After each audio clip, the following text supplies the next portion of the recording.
చూపు యేసయ్యా.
హల్లెలూయా. చెప్దాం గట్టిగా హల్లెలూయా. చేతులెత్తి హల్లెలూయా. దేవునికి స్తోత్రం. Praise the Lord. చివరిగా పాడుకుందాం పాట.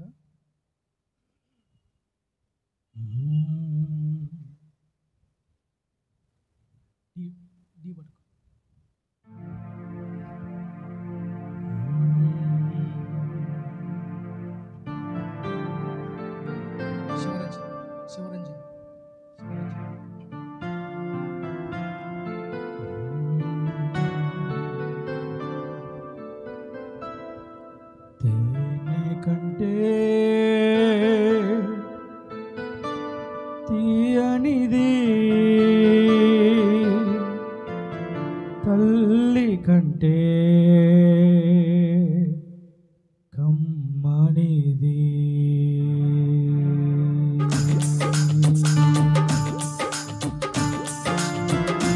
చప్పలు కొడదాం. చప్పలు కొడుతూ ప్రభునామాన్ని మహిమపడతాం.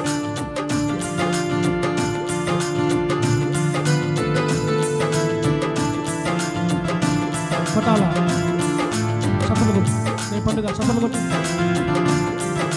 చప్పలు కొట్టాలి.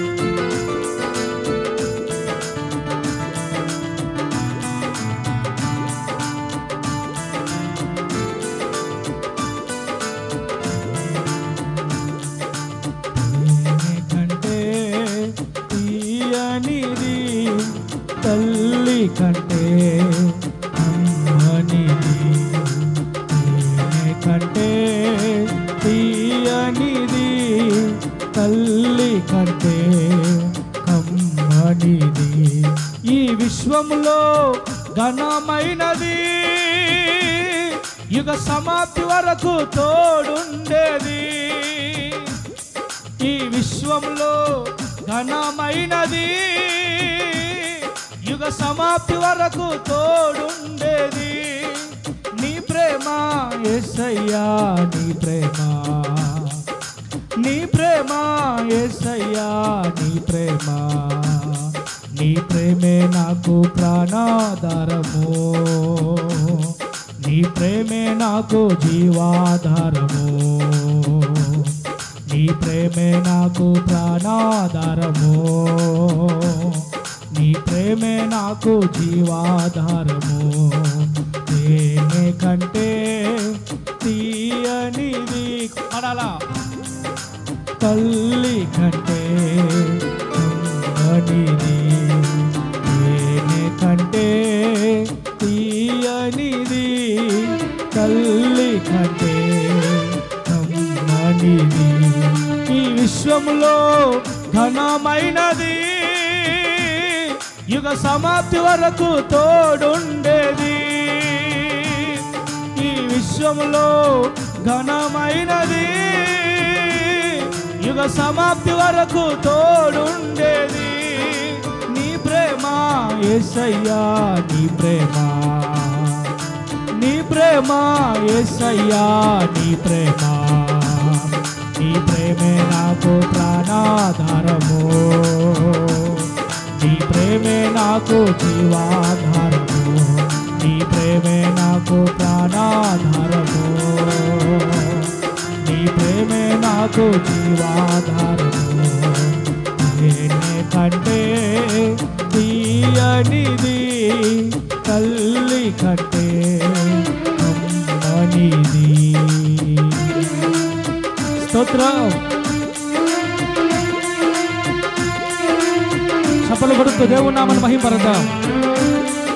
తేనె కంటే తీయనైన ప్రేమ యేసయ్య ప్రేమ, తల్లి కంటే కమ్మనైన ప్రేమ, మనం ఆరాధించే నజరేయుడైన యేసయ్య ప్రేమ. కొట్టాల గట్టిగా.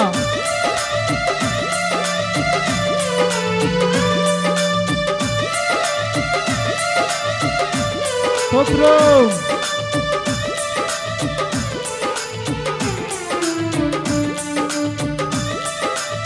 స్తోత్రమయ్యా.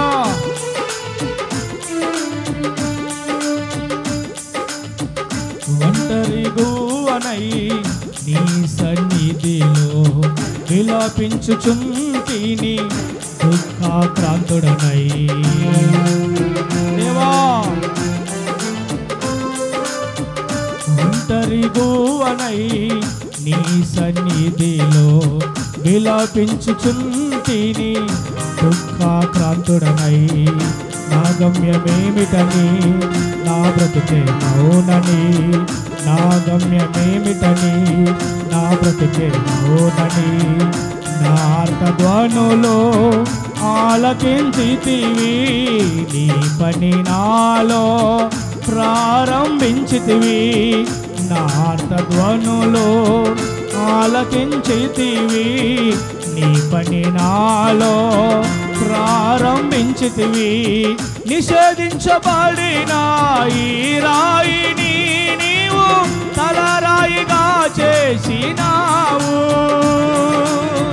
నిషేధించబడిన ఈ రాయిని నీవు తలరాయిగా మార్చినావు. నీ ప్రేమ యేసయ్యా, నీ ప్రేమ, నీ ప్రేమ యేసయ్యా, నీ ప్రేమ, నీ ప్రేమే నాకు ప్రాణాధారము, నీ ప్రేమే నాకు జీవాధారము, నీ ప్రేమే నాకు ప్రాణాధారము, నీ ప్రేమే నాకు జీవాధారము. తేనె కంటే తీయనిది, తల్లి కంటే కమ్మనిది.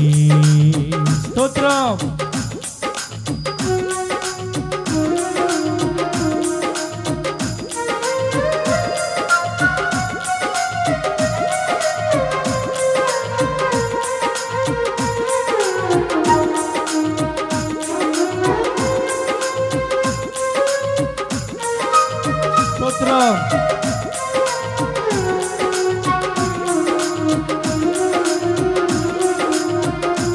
Praise the Lord. చప్పట్లు కొట్టాలా గట్టిగా.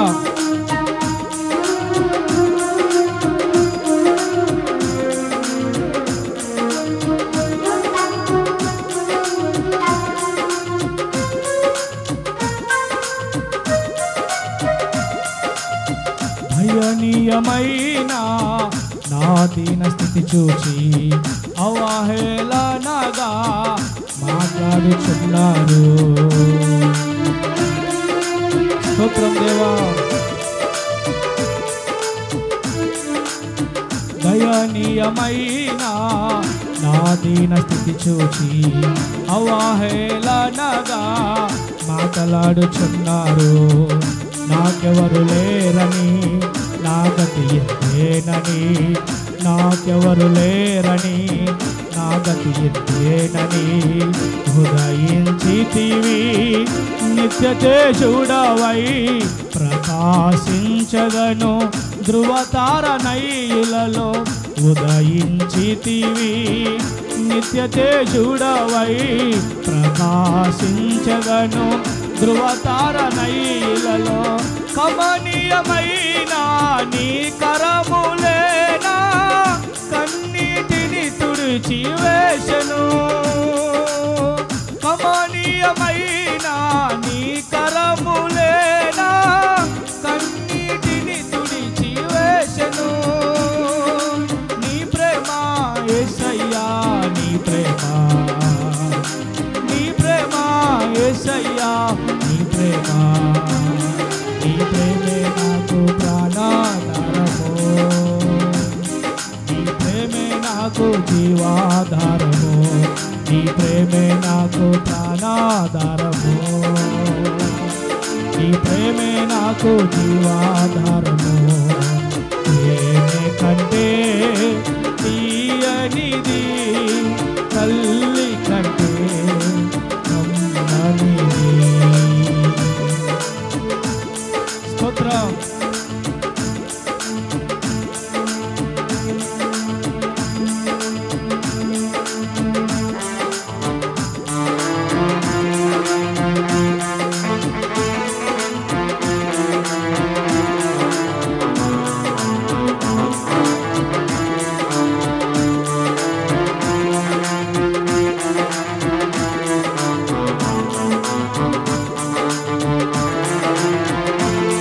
అందరు పైకి లేచి నిలబడదాం. అందరు పైకి లేచి నిలబడదాం.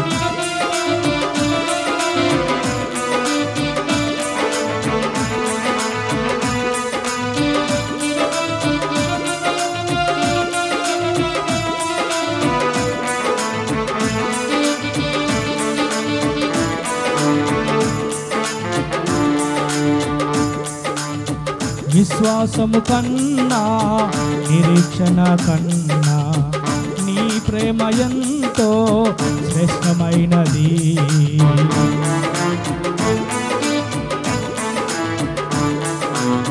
విశ్వాసము కన్నా నిరీక్షణ కన్నా నీ ప్రేమ ఎంతో శ్రేష్టమైనది. డంబము లేనిది, స్వార్థము లేనిది, డంబము లేనిది, స్వార్థము లేనిది, దీర్ఘకాలము దయ చూపించునది, స్వప్రయోజనము కోరనిది. దీర్ఘకాలము దయ చూపించునది, స్వప్రయోజనము కోరనిది. మరణము కంటే బలమైనది, ఎవ్వరు ఆర్పాజాలనిది. మరణము కంటే బలమైనది, ఎవ్వరు ఆర్పాజాలనిది. నీ ప్రేమ యేసయ్యా, నీ ప్రేమ, నీ ప్రేమ యేసయ్యా, నీ ప్రేమ, నీ ప్రేమే నాకు ప్రాణాధారము, నీ ప్రేమే నాకు జీవాధారము, నీ ప్రేమే నాకు ప్రాణాధారము. నాకు జీవాధారము, నీ ప్రేమే నాకు ప్రాణాధారము, నీ ప్రేమే నాకు, నీ ప్రేమే నాకు ప్రాణాధారము, నీ ప్రేమే నాకు జీవాధారము. ప్రేమే కంటే తీయనిది, తల్లి కంటే అమ్మనిది, ప్రేమే కంటే తీయనిది, తల్లి కంటే అమ్మనిది. ఈ విశ్వంలో ఘనమైనది, యుగ సమాప్తి వరకు తోడుండేది. ఈ విశ్వంలో ఘనమైనది, యుగ సమాప్తి వరకు తోడుండేది. నీ ప్రేమ యేసయ్యా, నీ ప్రేమ, నీ ప్రేమ యేసయ్యా, నీ ప్రేమ, నీ ప్రేమే నాకు ప్రాణాధారము, నీ ప్రేమే నాకు జీవాధారము, నీ ప్రేమే నాకు ప్రాణాధారము, నీ ప్రేమే నాకు జీవాధారము, నీ ప్రేమే నాకు ప్రాణాధారము, నీ ప్రేమే నాకు జీవాధారము, నీ ప్రేమే నాకు నీ ప్రేమే నాకు జీవాధారము, నీ ప్రేమే నాకు ప్రాణాధారము, నీ ప్రేమే నాకు జీవాధారము, నీ ప్రేమే నాకు ప్రాణాధారము, నీ ప్రేమే నాకు జీవాధారము. ప్రేమే కంటే తీయనిది, తల్లి కంటే అమ్మనిది, ప్రేమే కంటే తీయనిది, తల్లి కంటే అమ్మనిది. ఈ విశ్వములో ఘనమైనది, యుగ సమాప్తి వరకు తోడుంటేది. ఈ విశ్వములో ఘనమైనది, యుగ సమాప్తి వరకు తోడుండేది.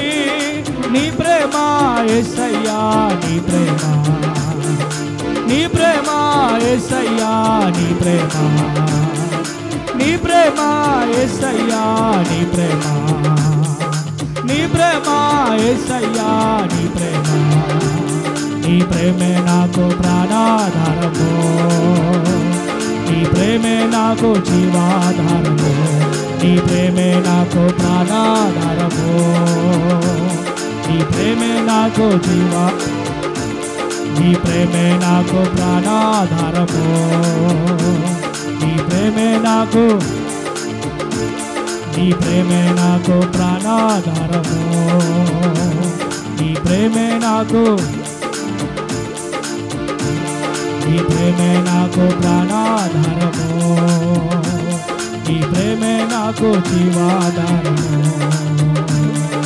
ప్రేమే కంటే తీయనిది, తల్లి కంటే కమ్మనిది, ప్రేమే కంటే తీయనిది, తల్లి కంటే కమ్మనిది, ప్రేమే కంటే తీయనిది, తల్లి కంటే కమ్మనిది, ప్రేమే కంటే తీయనిది, తల్లి కంటే కమ్మనిది. ఈ విశ్వములో ఘనమైనది, యుగ సమాప్తి వరకు తోడుండేది. ఈ విశ్వములో ఘనమైనది, యుగ సమాప్తి వరకు తోడుండేది. నీ ప్రేమ యేసయ్యా, నీ ప్రేమ, నీ ప్రేమ యేసయ్యా, నీ ప్రేమ, నీ ప్రేమ యేసయ్యా, నీ ప్రేమ, నీ ప్రేమ యేసయ్యా, నీ ప్రేమ యేసయ్యా, నీ ప్రేమ, నీ ప్రేమ యేసయ్యా, నీ ప్రేమ, నీ ప్రేమ యేసయ్యా, నీ ప్రేమ, నీ ప్రేమ యేసయ్యా, నీ ప్రేమ, నీ ప్రేమే నాకు ప్రాణాధారము, నీ ప్రేమే నాకు జీవాధారము, నీ ప్రేమే నాకు ప్రాణాధారము, నీ ప్రేమే నాకు జీవాధారము.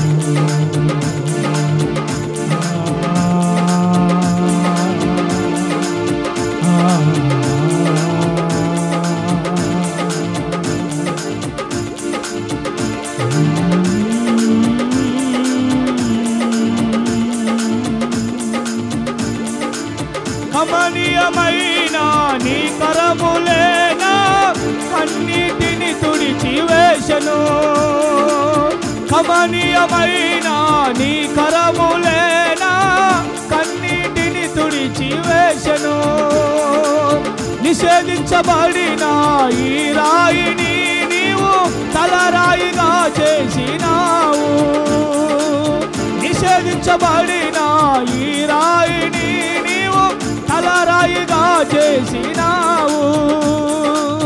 కమనీయమైన నీ కరములేనా కన్నీటిని తుడిచి వేశను.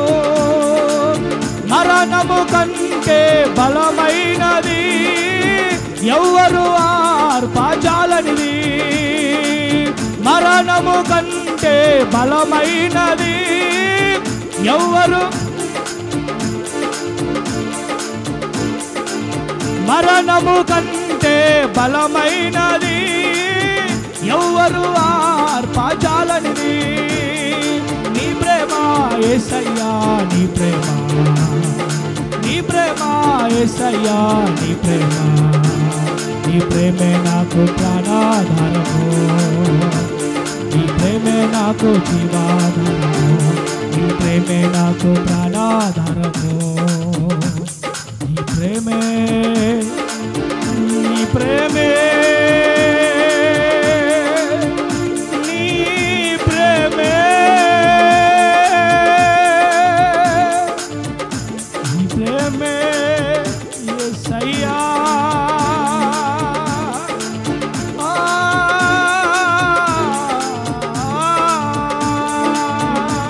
నీ ప్రేమే నాకు ప్రాణాధారము, నీ ప్రేమే నాకు జీవాధారము, నీ ప్రేమే నాకు ప్రాణాధారము, నీ ప్రేమే నాకు జీవాధారము, నీ ప్రేమే నాకు జీవాధారము, నీ ప్రేమే నాకు జీవాధారము.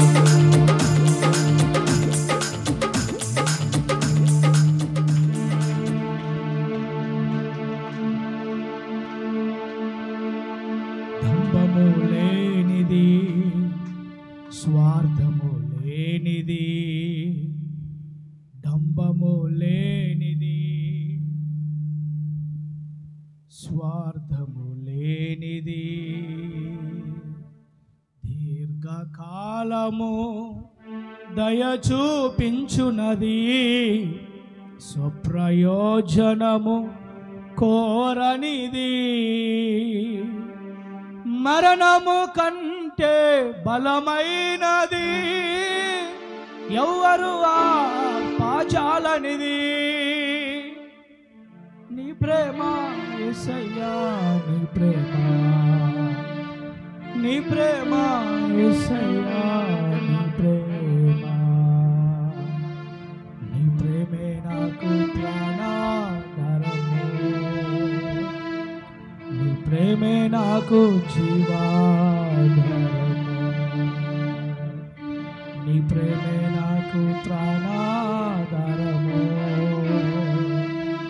నీ ప్రేమే నాకు జీవాధారము.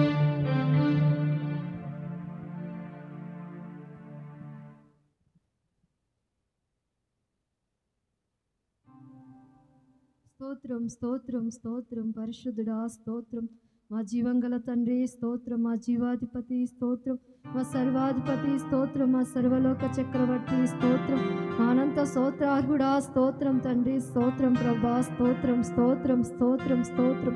కృపాసత్య సంపూర్ణుడైన యేసయ్యా, నీ బంగారు పాదముల కొందనాలు కృతజ్ఞతాస్తుతులు చెల్లించుకుంటున్న తండ్రి. గడిచిన నెల మొదలుకొని నెల వరకు కాచి కాపాడి నీ కృపలో దాచి భద్రపరచి ఆరోగ్యాన్నిచ్చి ఆయుష్నిచ్చి ప్రభా ఏదైనా నీ సన్నిధిలో సజీవ లెక్కలను ఉంచినందుకై నీ కొందనాలు స్తోత్రాలు చెల్లించుకుంటున్న తండ్రి. అవును ప్రభా, ఈ దినం ఎంతోమంది గతించిపోయినప్పటికీ అల్పలమైన మమ్మల్ని, అయోగ్యులమైన మమ్మల్ని తండ్రి ప్రేమించి మాకు ఈ దినం ఇచ్చినందుకే మీకే వేలాది వందనాలు కృతజ్ఞతాస్తుతులు చెల్లించుకుంటున్న తండ్రి. అవును ప్రభానైనా ఇంతవరకు తండ్రి ఆరాధన ప్రభా మీ నామానికి మహిమకరంగా జరిగించినందుకే మీ కొందనాలు స్తోత్రాలు తండ్రి. అవును ప్రభా, శక్తి చేత కాక బలం చేత కాకనైనా కేవలం నీ ఆత్మ మూలంగా మీరు జరిగించిన విధానంకే మీ కొందనాలు స్తోత్రాలు చెల్లించుకుంటున్న తండ్రి.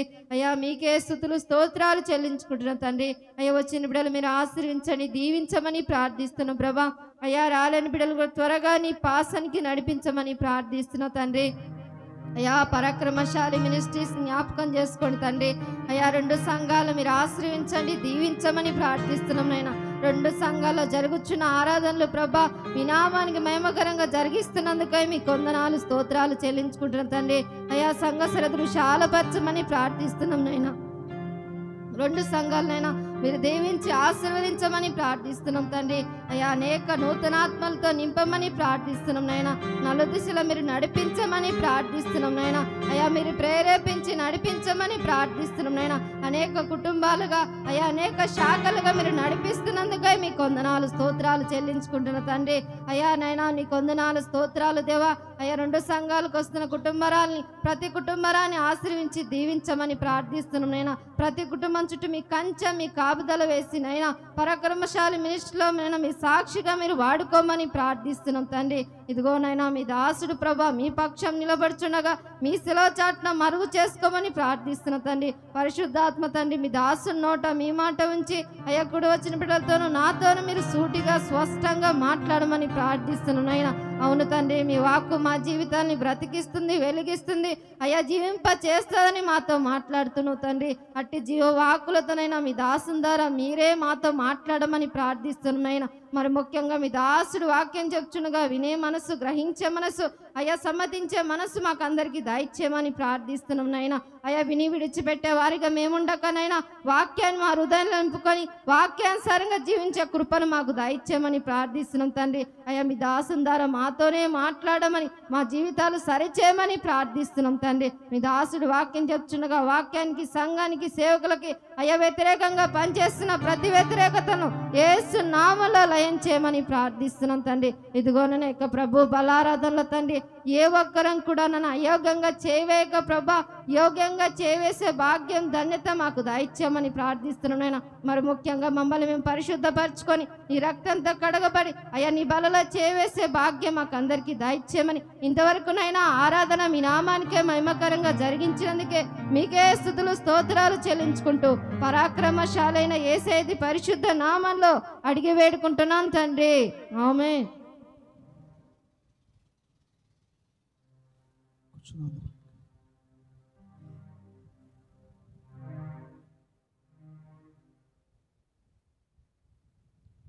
దేవుని పరిశుద్ధమైన నామానికి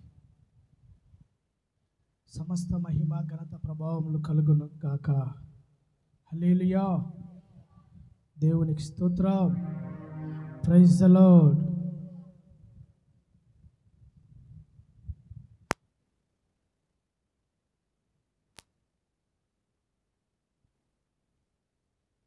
ప్రైజ్ ది లార్డ్. హల్లెలూయా. దేవుడు మనల్ని, మన కుటుంబాలని ఆశీర్వదించును గాక. కృప మనందరికి తోడయుండును గాక. Praise the lord. Praise the lord. Praise the Lord. స్తోత్రం. మంచిది.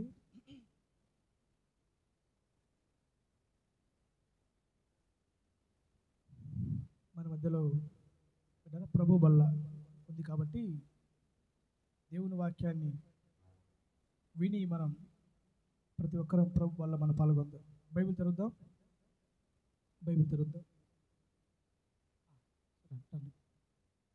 దానికి ముందు బిడ్డల సాక్ష్యం ఇచ్చి దేవుని మహిమపరద్దాం. మన మధ్యలో చెల్లి సాక్ష్యం ఇచ్చి మహిమపరుస్తాం. అందరికీ వందనాలు. 3 వారాల క్రితం అమ్ములు స్కూల్కి వెళ్ళింది. ఆ స్కూల్కి వెళ్ళిన దగ్గర అక్కడ వాష్రూమ్స్ లేవు. అదేంటంటే బయట ప్రాంతానికి వెళ్ళి వాళ్ళు వాష్రూమ్కి వెళ్ళాలా. అక్కడికి వెళ్ళి పాస్ పోసుకోవడానికి వెళ్ళినప్పుడు కూర్చునిందంట. కూర్చొని వాటర్తో కడుక్కునే ఆ టైంలో అక్కడ ఎవరో ఇంకొక అబ్బాయి వచ్చేసి, కొంచెం సందు ఉంది అక్కడ చెరువు దగ్గర దాకా వెళ్ళాలి అది. ఆ సందులో వచ్చేసి ఆమె పిల్లలందరూ ఉన్నారంట, ఒక 4-5 అమ్ములు చేయి పట్టుకొని సగం దూరం లాక్కొని వెళ్ళిపోయినాడు. లాక్కొని వెళ్ళిపోయేసరికి పాప ఏడుస్తూ ఉంది. ఈ పాపతో కూడా వచ్చిన పిల్లలందరూ కూడా పరిగెత్తుకుంటూ వెళ్ళిపోయారు భయపడి. ఈ పిల్ల ఏం చేసింది, ఏడుస్తానే ఆమె షూ వేసుకోనింది కాళ్ళకి.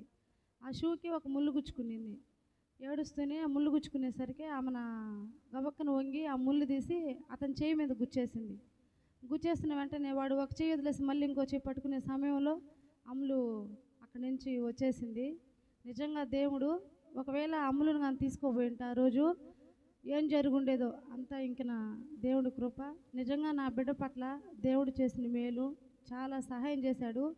ఒకవేళ అమ్ములకి ఆ తెలివి ఆ జ్ఞానాన్ని నా యేసయ్య కానీ ఇవ్వకుండా ఉండుంటే నిజంగా ఈరోజు ఈ పరాక్రమశాలి మినిస్ట్రీలో ఈ యొక్క ఆదివారం దిననాడు నా బిడ్డ ఈరోజు ఇక్కడ ఉండేది కాదు.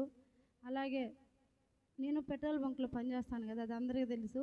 నేను ఏదో ఆలోచిస్తే తొందరపాటులో పెట్రోల్ బైక్కి పెట్రోల్ పట్టకుండా డీజిల్ పట్టేశా. అదేంటంటే పెట్రోల్ బైక్ డీజిల్ పడితే ఇంజిన్ సీజ్ అయిపోతుంది. తర్వాత మామూలుగా ఇంకెవరైనా గమ్ముకుండ్రు, నాకు భలే భయం వేసింది. ఒక మాట అంటారేమో, ఏమన్నా అంటారేమో అని చాలా భయపడతా ఉన్నాను.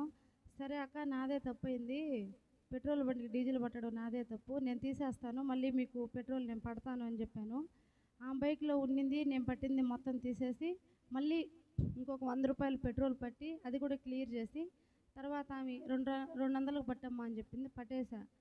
తర్వాత అమ్మ ఏదన్నా జరిగితే ఎట్లా, మా ఆయన తిడతాడు అది ఇదనంటే వాళ్ళ ఆయన ఫోన్ చేశాడు. ఫోన్ చేసి ఆ అమ్మాయికి ఫోన్ ఇవ్వు అంటే, అమ్మ మేము కూడా క్రిస్టియన్, నువ్వు కూడా క్రిస్టియన్ అంటున్నావు, నేనేం అనట్లేదు, కానీ ఇంకెవరైనా అయితే గొడవ పెట్టుకునేవాళ్ళు, ఏదైనా దేవుడి కృప, ఒకవేళ బండి కానీ ప్రాబ్లం వస్తే ఏదైనా నువ్వే చేయాలమ్మా చెల్లి అని అన్నాడు.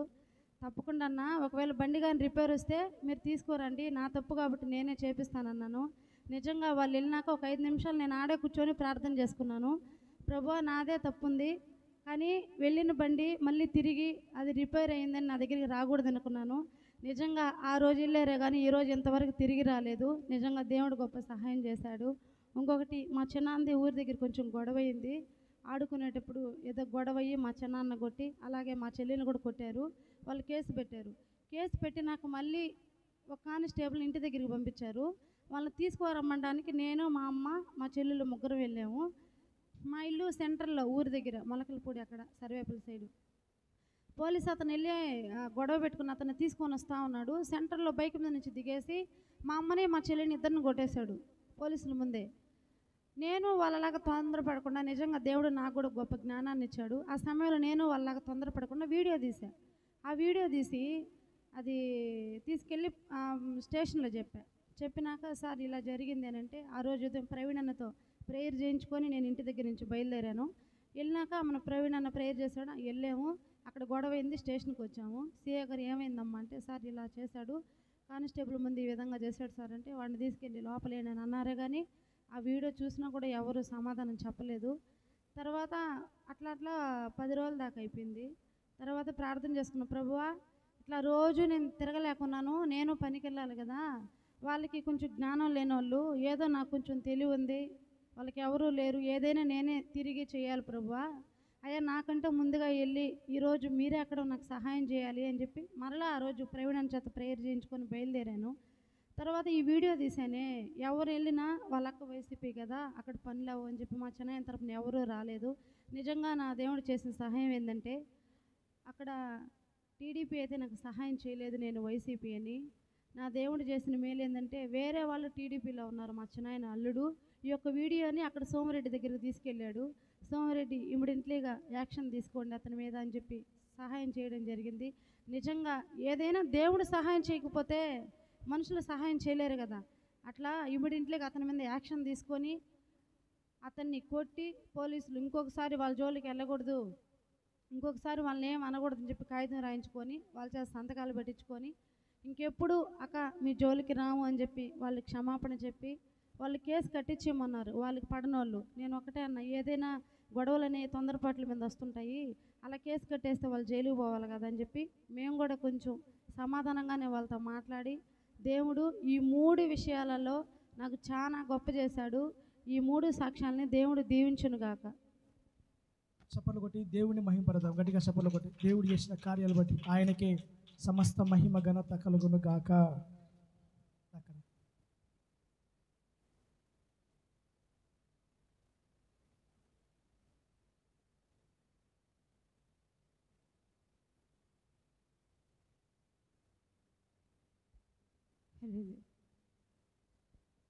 ఎస్ఐకి వందనాలు, పాస్టమ్కి వందనాలు, వచ్చిన సంఘానికి అందరికి వందనాలు. పోయిన ఆదివారము నాకు బాగాలేక నేను చర్చికి రాలేకపోయినాను. సాక్ష్యం చెప్పుకోవాల్సింది పోయిన ఆదివారం నేను బాగాలేక కిడ్నీల దగ్గర ప్రాబ్లం అయ్యి నేను రాలేకపోయినాను. బుధవారం రోజు వినయ్కి ఏమంటే, నా కొడుకు పెద్ద కొడుకు డీమార్ట్లకు పనికి వెళ్తాడు. వాడు ఏమంటే ఆ రోజు బాగాలేదని ఇంటికి వచ్చిండు. ఏనాయనా వచ్చినవు అని చెప్పానంటే, అమ్మా నాకు ఇట్లా బాగాలేదు అని చెప్పాను అన్నాడు. ఏమైందిరా అని చెప్పానంటే, పాసు పోసుకుంటే ఉత్త రక్తమే పడుతుంది కానీ పాసు రావటం లేదు. ఏంద్రా ఎందుకని ఇట్లా అవుతుందంటే, ఇంతకుముందు ఒక సంవత్సరం కిందట ఒక తడవ అట్టు వచ్చినది. హాస్పిటల్కి వెళ్ళి చూపించుకొని మందులు వాడుకున్న తర్వాత తగ్గిపోయినది. కానీ మళ్ళీ మొన్న వచ్చినది. సరేనన్నా టాయిలెట్లో పాసు పోసుకొని నీళ్ళు ఒత్తకుండా వచ్చేసేరా నువ్వు అని చెప్పాను అన్నాను. వెళ్ళి చూస్తే ఉత్త రక్తమేను పడింది, పాసే పోయలేదు అసలు కోడు. ఏంది ప్రభువా ఇట్ట ఎందుకుంది, ఏంది నాయనా నీ చిత్తం తండ్రి అని చెప్పానని దేవుడికి ప్రార్థన చేసుకున్నాను. ఇక్కడ చారదొక్కల పెద్దమ్మ దగ్గరికి వచ్చి ఆమెకు చెప్పినాను, ఇట్టడి సంగతి పెద్దమ్మ ఇట్టా పడతా ఉన్నది, ఏం చేయాలా తెలియలేదు అని చెప్పానని. నేనా నువ్వు దేవుడికి మొక్కు, నువ్వు ఏం కాదు దేవుడు సహాయం చేస్తాడు, మన దేవుడు గొప్ప దేవుడు, ఏం కాదు అని చెప్పినది. సరేనని చెప్పానని దేవుడికి ఏమంటున్నాయినా, నా బిడ్డకి కానీ తగ్గితే నేను రడ్డు పంచుకుంటాను తండ్రి, నా బిడ్డకి ఏం కాకూడదు తగ్గిపోవాలని చెప్పానని మొక్కున్నాను నేను. కానీ సాయంత్రం దాకా చూసి అట్టే ఉండే తలకి హాస్పిటల్కి వెళ్ళేసి మందులు తెచ్చుకున్నాను. ఇప్పుడు బాగుండదు. ఆ దేవుడికి నా బిడ్డ విషయంలో దేవుడు చాలా గొప్ప సహాయం చేసినాడు. ఇంకొక సాహసం ఏమంటే, నాకు ఇట్లా కిడ్నీలలో ప్రాబ్లం ఉన్నది, ఆపరేషన్ చేయించుకోవాలా అని అంటున్నారు. కానీ నాకు ఆపరేషన్ చేయించుకుంటే నాకు ఇంట్లో చేసేవాళ్ళు ఎవరు లేరు. కానీ అందరూ ప్రార్థన చేయండి, నాకు ఆపరేషన్ లేకుండా మందులతోనే తగ్గేందుకు సహాయం చేయమంది ఉన్నాడు. ప్రతిరోజు ప్రార్థన చేసుకుంటున్నాను. అన్నకు కూడా ఫోన్ చేసి చెప్పినాను ఇట్టటి సంగతి అంటే, ఏం కాదక్క నువ్వు హాస్పిటల్కి వెళ్ళేసిరా, నీకు ఆపరేషన్ ఉండదు, ఏం ఉండదు నీకు అని చెప్పాను అన్నాడు. అన్న అందరినీ అడుగుంటున్నాను, ప్రతి ఒక్కరు నా గురించి ప్రార్థన చేయండి. ఇంకొకటి ఏమంటే, ఈరోజు చర్చికి రమ్మని చెప్పానని మా ఆయన భర్తను అడిగినాను. వస్తానని చెప్పాను అనేసి, ఈరోజు ఏమంటే తాగేసి వచ్చి నేను రాను చర్చికి, నువ్వు వెళ్ళు అని చెప్పాను అన్నాడు. ఆయన గురించి కూడా ప్రార్థన చేయండి, ఆయన మనసు మారి ఆయన చర్చికి వచ్చేందుకు ప్రతి ఒక్కరు ప్రార్థన చేయండి. ఇదే నా సాక్ష్యం దేవుడిని ఇచ్చిన సాక్ష్యాన్ని బట్టి దేవునికి మహిమ. చప్పట్లు పడదాం గట్టిగా, దేవుని మహిమపడదాం, దేవుని మహిమపడదాం. ఆయనకే సమస్త మహిమ ఘనత ప్రభావములు కలుగును గాక. హల్లెలూయా. మంచిది. బైబిల్ తెరుద్దాం. రెండవ దినవృత్తాంతపు గ్రంథం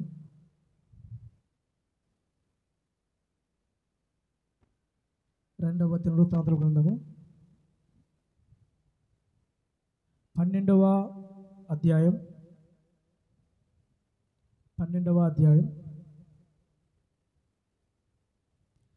2వ దినవృత్తాంతములు 12వ అధ్యాయం 16వ వచనం చదువుకుందాం. రెహబామునకు యరొబామునకును యుద్ధము ఎడతెగక జరిగెను. రెహబాము తన పితరులతో కూడా నిద్రించి దావీదు పట్టణమందు పాతి పెట్టబడెను. అతని కుమారుడైన అబీయా అతనికి బదులుగా రాజాయను. చిన్న ప్రార్థన, కళ్ళు మూసుకుందాం. దేవుడు మనతో మాట్లాడినట్లుగా శారదక ప్రార్థన చేస్తాం. మోకరిద్దాం. చిన్న ప్రార్థన. మైక్ ఇవ్వండి.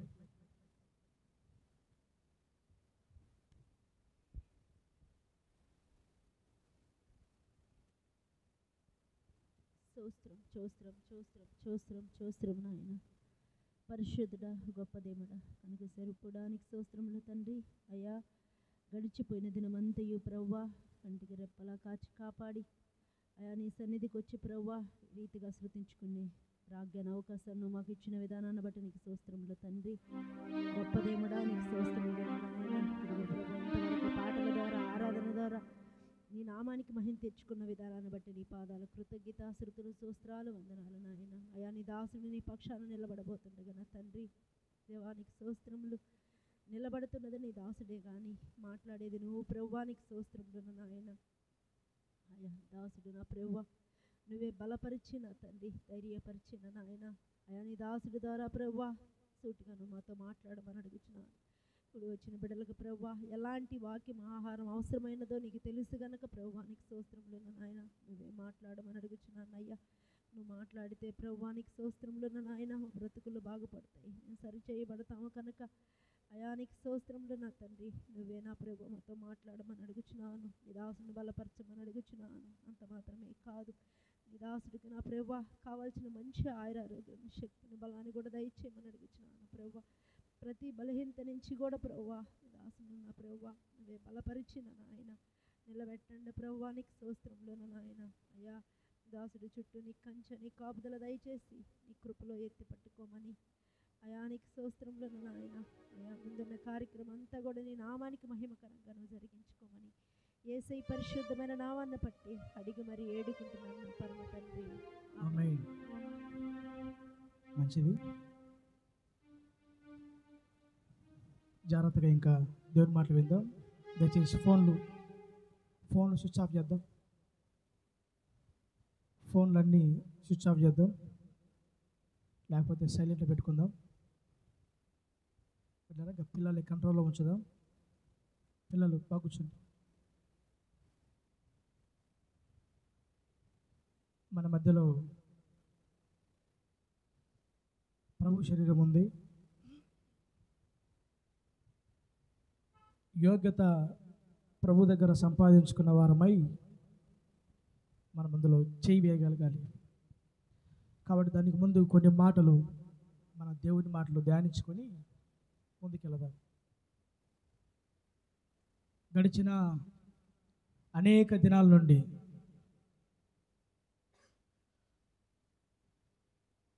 గడిచిన కొన్ని వారాల నుండి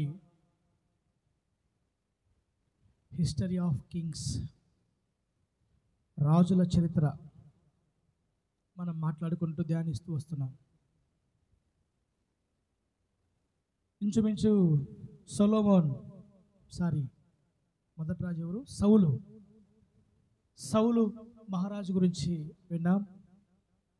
అతని చేతిలో ఉన్న రాజ్యాన్ని తీసి దావీదుకి ఇస్తే దావీదు మహారాజు గురించి విన్నాం.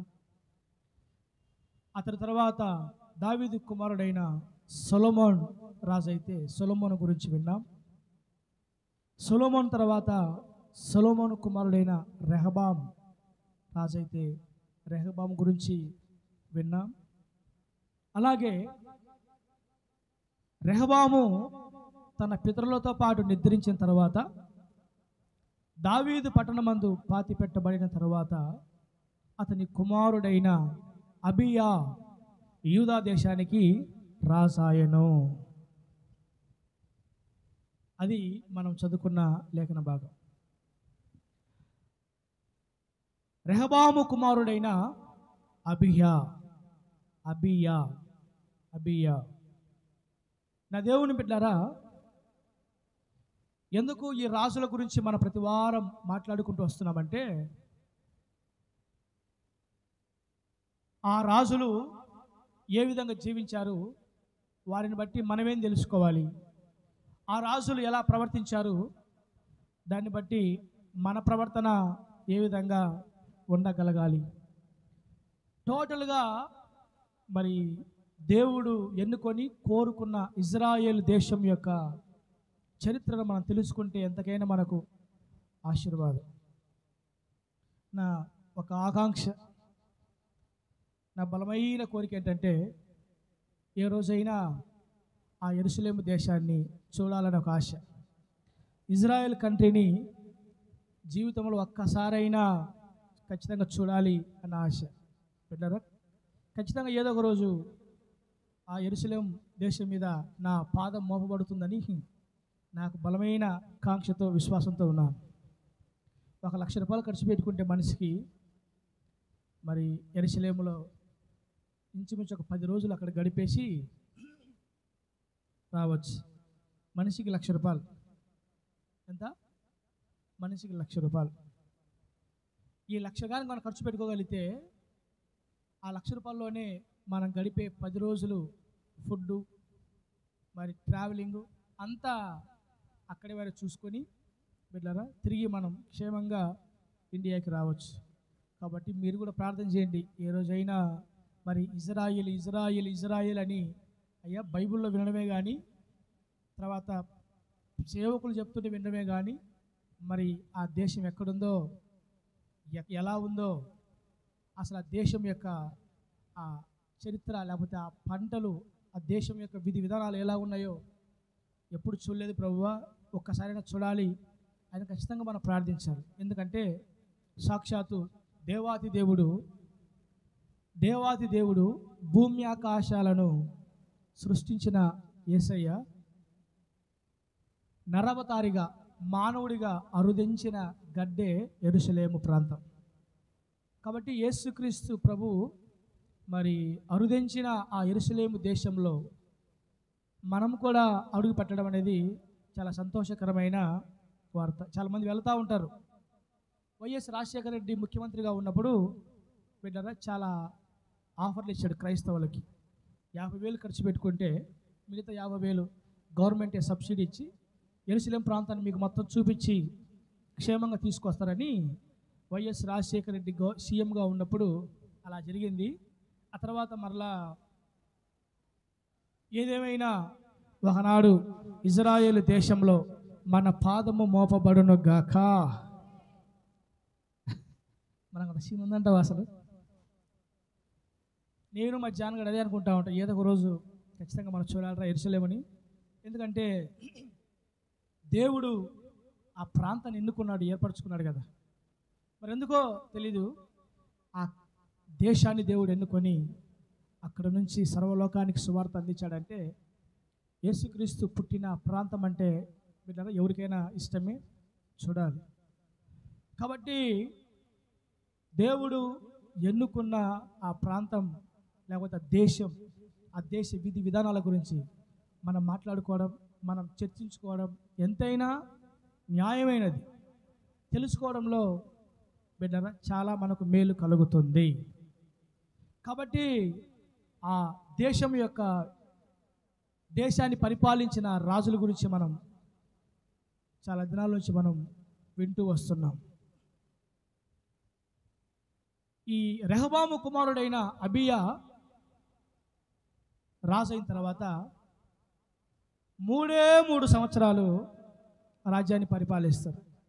దాదాపు ఎవరైనా ఆ రోజుల్లో రాజ్యాన్ని పరిపాలిస్తే రాజుగా మార్చబడితే 40 ఏళ్ళు, 30 ఏళ్ళు, 20 ఏళ్ళు అలా దేశాన్ని పరిపాలించుకుంటూ వచ్చారు. కానీ రెహబాము కుమారుడు అబియా అంటే ఎవరు? తను దావీదు యొక్క మునిమనవడు. దావీదు కుమారుడు సొలొమోను కుమారుడు రెహబాము, దావీదుకు మనవడు రెహబాము, దావీదు ముని మనవడు మనం చెప్పుకుంటున్న అబియా. ఈ దావీదు ముని మనవడైన అబియా 3 సంవత్సరాలే బిడ్డలారా దేశాన్ని పరిపాలించాడని బైబిల్ గ్రంథంలో రాయబడింది. మీరు గమనించండి, సౌలు 40 ఏళ్ళు రాజ్యాన్ని పరిపాలించాడు, దావీదు కూడా 40 ఏళ్ళు రాజ్యాన్ని పరిపాలించాడు, సొలొమోను కూడా 40 ఏళ్ళు రాజ్యాన్ని పరిపాలించాడు. సొలొమోను కుమారుడు రెహబాం అంటే అబియా తండ్రి, అతను మాత్రం మరి 17 సంవత్సరాలు మాత్రమే రాజ్యాన్ని పరిపాలించాడు. అతని కుమారుడు ఇంకా దారుణం 3 సంవత్సరాలు రాజ్యాన్ని పరిపాలించి తన జీవితాన్ని ముగించాడు. మనం గమనించినట్టయితే ఇజ్రాయేల్ గోత్రాలు మొత్తము 12 గోత్రాలు.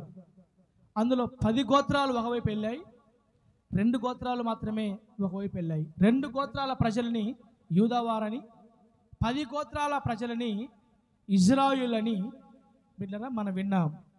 ఈ 10 గోత్రాల ప్రజలు ఇజ్రాయేలుగా వీరిలోనే మారిపోయి 10 గోత్రాలు ఇజ్రాయిలు, 2 గోత్రాలు యూదావారు, ఇలా డివైడ్ అయిపోయి చెదిరిపోయి దేశం 2గా చీలిపోయింది అని మనం రెహబాము కాలంలో విన్నాం. సౌలు కాలంలో రాజ్యం ఒకటిగా ఉంది, చీలిపోలేదు. ఎందుకంటే ఆలోచన చెప్పేవారు ఉన్నారు. దావీదు కాలంలో, సొలొమోను కాలంలో కూడా రాజ్యం చీలిపోలేదు, ఒకటిగానే ఉంది. ఎందుకంటే వారికి ఆలోచనకర్తలు ఉన్నారు అని విన్నాం. రెహబాము కాలంలోనే రాజ్యం 2గా చీలిపోయిందని మనం విన్నాం. ఎందుకంటే రెహబాము పెద్దల ఆలోచన చొప్పున నడిచేవాడు కాదు, పెద్దల ఆలోచన తీసుకోలేదని, మరి పెద్దల ఆలోచన ప్రకారం నడవకుండా అతను ప్రవర్తించిన విధానాన్ని బట్టి రాజ్యం 2గా ముక్కలైపోయి చీలిపోయిందని చెప్పేసి బిడ్డరా మనం గత వారాల్లో మనం విన్నాం. ఈ 2గా చీలిపోయిన ఈ 2 రాజ్యాలను మనం తీసుకుంటే, ఈ యూదా దేశం నుంచి చీలిపోయిన 10 గోత్రపు జనాల్ని పరిపాలించేవాడు ఒక రాజు ఉంటాడు, వాడి పేరు యరొబాము. ఈ యరొబాము అనే రాజు మరి 10 గోత్రాల ప్రజల్ని ఏకం చేసి ఈ రెహబాము కుమారుడైన అబీయా మీదికి యుద్ధానికి వెళ్తాడు. ఈ దేశం 2గా చీలిపోయిందే. దావీదును బట్టి, దేవుని కనికరాన్ని బట్టి రెహబాము తర్వాత అబీయాను, దావీదును బట్టి దేవుడు కనికరించుకుంటూ వచ్చాడు. మిగతా చల్లా చెదురుపోయిన చీలిపోయిన 10 గోత్ర ప్రజలని యరొబాము అనే ఒక దుష్టుడు పరిపాలిస్తూ ఉంటాడు. ఈ 10 గోత్రాల ఇజ్రాయేళ్ళు ఆఖరి ఏమవుతారంటే దేవునికి బహుభయంకరమైన పాపం చేసేవారిగా, దేవునికి దుఃఖాన్ని కలిగించేవారిగా, దేవుని విసర్జించి, దేవుని ధర్మశాస్త్రాన్ని విసర్జించి మరి బహుభయంకరమైన పాప మార్గంలో 10 గోత్రాల ప్రజలు బ్రతుకుతూ ఉంటారు. ఈ యూదా రాజులు అయిపోయిన తర్వాత దేవుని చిత్తమైతే ఇజ్రాయేల్ రాజులు వస్తారు. యూదా రాజుల చరిత్ర అయిపోయిన తర్వాత నెక్స్ట్ ఆ 10 గోత్రాలు పరిపాలించిన ఇజ్రాయేల్ రాజులు వస్తారు. ఆ ఇజ్రాయేల్ రాజుల మొదటివాడు యరొబాము అనే వ్యక్తి. ఆ యరొబాము అనేవాడు ఏం చేస్తాడంటే ఈ 10 గోత్రాల ప్రజల్ని మార్చివేసి మరి వారందరూ ఇష్టానుసారంగా పాప మార్గంలో దేవునికి ఆయాసకరంగా బ్రతకడానికి వాడే నేర్పిస్తాడు. ప్రజలు ధర్మశాస్త్రాన్ని, దేవుని వాక్యాన్ని, దేవుని ఆజ్ఞలను విసర్జించి విచ్చలవిడిగా బ్రతకడానికి యరొబాము అనే వ్యక్తి, నా దేవుని బిడ్డలారా, ఇజ్రాయేల్ ప్రజల్ని మార్చివేయడం జరిగింది.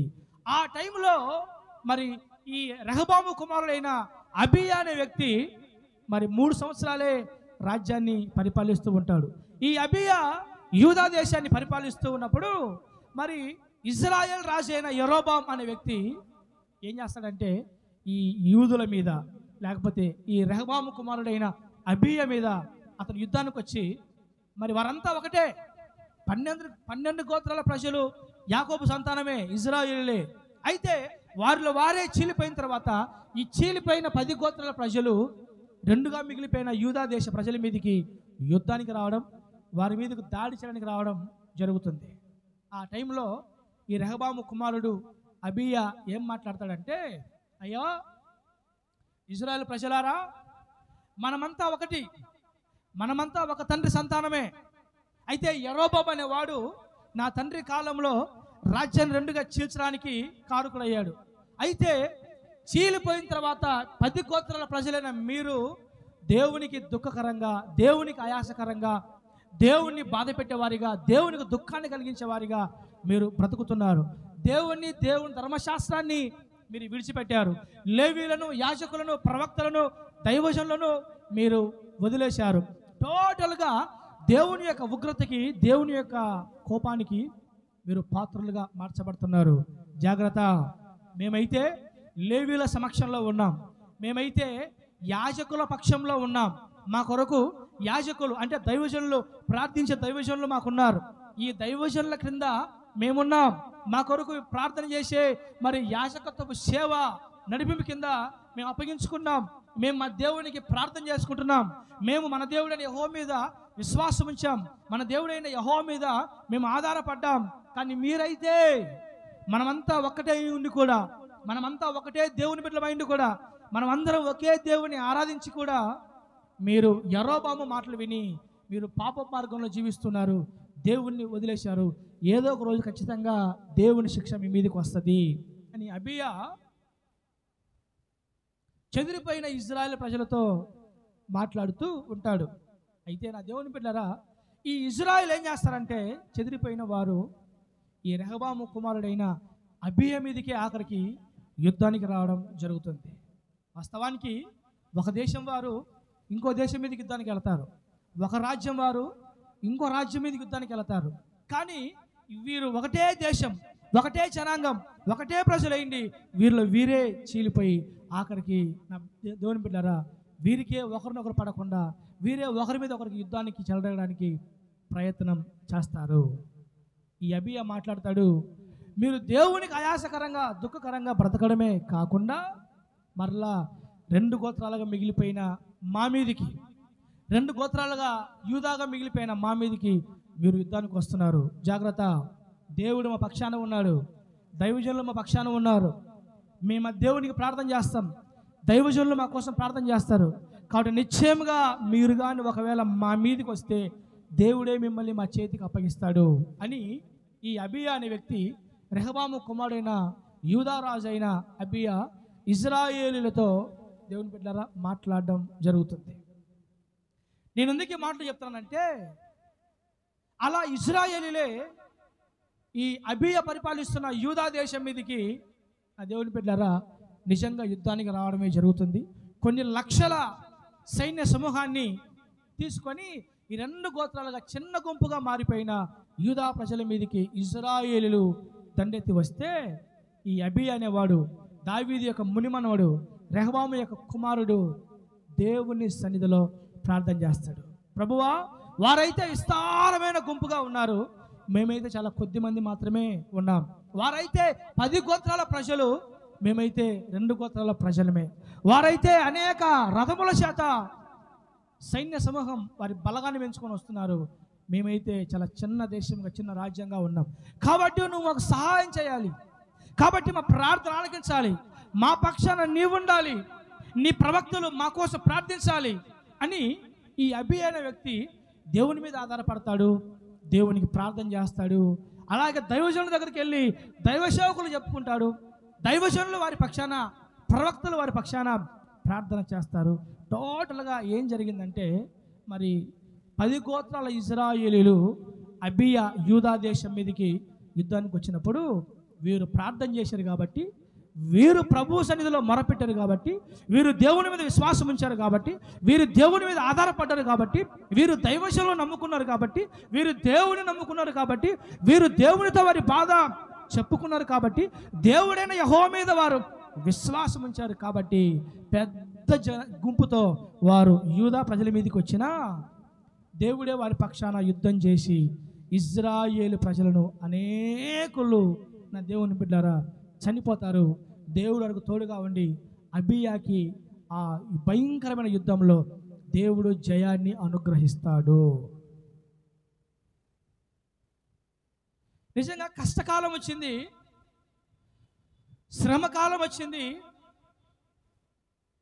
ఈ అబీయాలో ఉన్న మంచి గుణం ఏంటంటే, కష్టం వచ్చినప్పుడు, శ్రమ వచ్చినప్పుడు వెంటనే దేవుని మీద ఆధారపడ్డాడు, వెంటనే యాజకుల మీద, ప్రవక్తల మీద ఆధారపడుతున్నాడు. అంటే తన జీవితంలో చెలరేగిన యుద్ధాలకి, తన జీవితంలో వచ్చిన సమస్యలకి, తన జీవితంలో వచ్చిన ఆ ప్రతికూలతలకి, తన జీవితంలో మరి తన బంధువులుగా ఉన్న, తన సహోదరులుగా ఉన్న ఇజ్రాయేలులే చిన్న దేశాన్ని పరిపాలిస్తున్న అబీయా మీదకి యుద్ధానికి వస్తే, ఇతను నమ్ముకున్నది దేవుణ్ణి, దైవజనుల్ని, దేవుణ్ణి, దైవజనుల్ని. అతను అంటాడు, యాజకులు మా పక్షాన ఉన్నారు, మా కొరకు నిత్యము ప్రార్థన చేసే, మా కొరకు నిత్యము మొరపెట్టే, మా కొరకు నిత్యము దేవుని సన్నిధానంలో ప్రార్థన చేయగలిగే గొప్ప యాజకులు మా పక్షాన ఉన్నారు. అంత మాత్రం కాదు, దేవుడే మా పక్షాన ఉన్నాడు కాబట్టి ఒకవేళ మీరు మా మీదకి వస్తే మీరు మమ్మల్ని ఏమీ చేయలేరు అని తన మీదకి వచ్చిన ఆ యుద్ధంలో అబీయా అనే రాజు, రెహబాము కుమారుడు, దావీదు మునిమనవడు యూదా రాజు, నా దేవుని బిడ్డలారా దేవుణ్ణి దైవజనుని నమ్ముకుంటాడు. దీన్ని బట్టి నాకేమర్థమైందంటే నిజంగా ఇతను చాలా భక్తిపరుడు, నిజంగా ఇతను చాలా తెలివిమంతుడు, నిజంగా ఇతను చాలా జ్ఞానవంతుడు. ఎందుకంటే కష్టకాలంలో తన సమస్యలు దేవుని చెప్పుకున్నాడు. కష్టకాలంలో వారి సమస్యలు ప్రవక్తలకి, యాజకులకి చెప్పుకున్నాడు.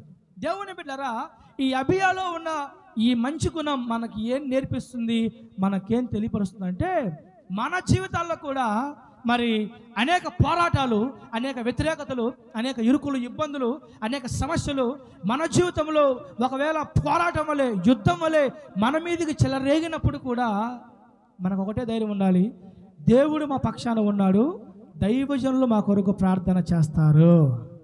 హల్లెలూయా.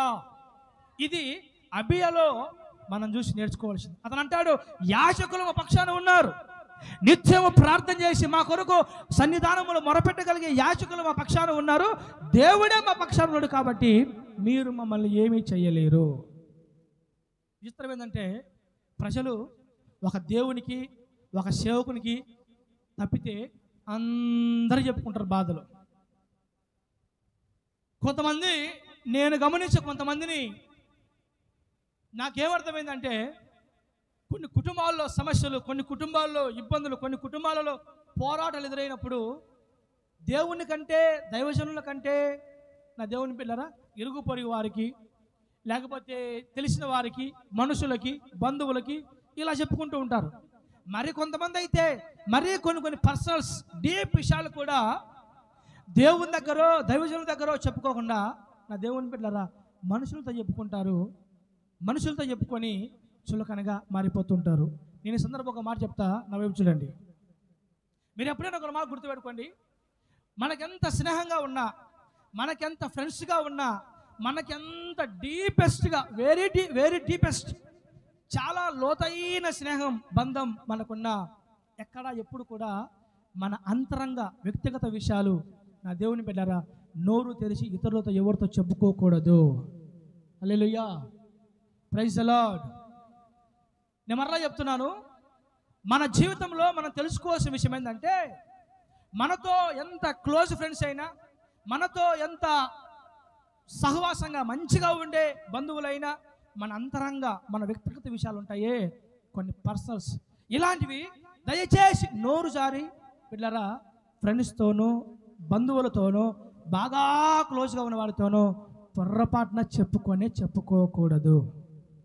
ఎందుకు చెప్పండి? అన్నీ బాగున్నప్పుడు పిల్లరా నాకు నేను, నువ్వు నాకు చెప్పుకుంటాం. మనం ఏమన్నా తేడా వచ్చిందనుకో ఏం చేస్తావు? ఇంకా ఏమన్నా తేడా వచ్చిందనుకో నీ బలహీనతలన్నీ నేను, నా బలహీనతలన్నీ నువ్వు.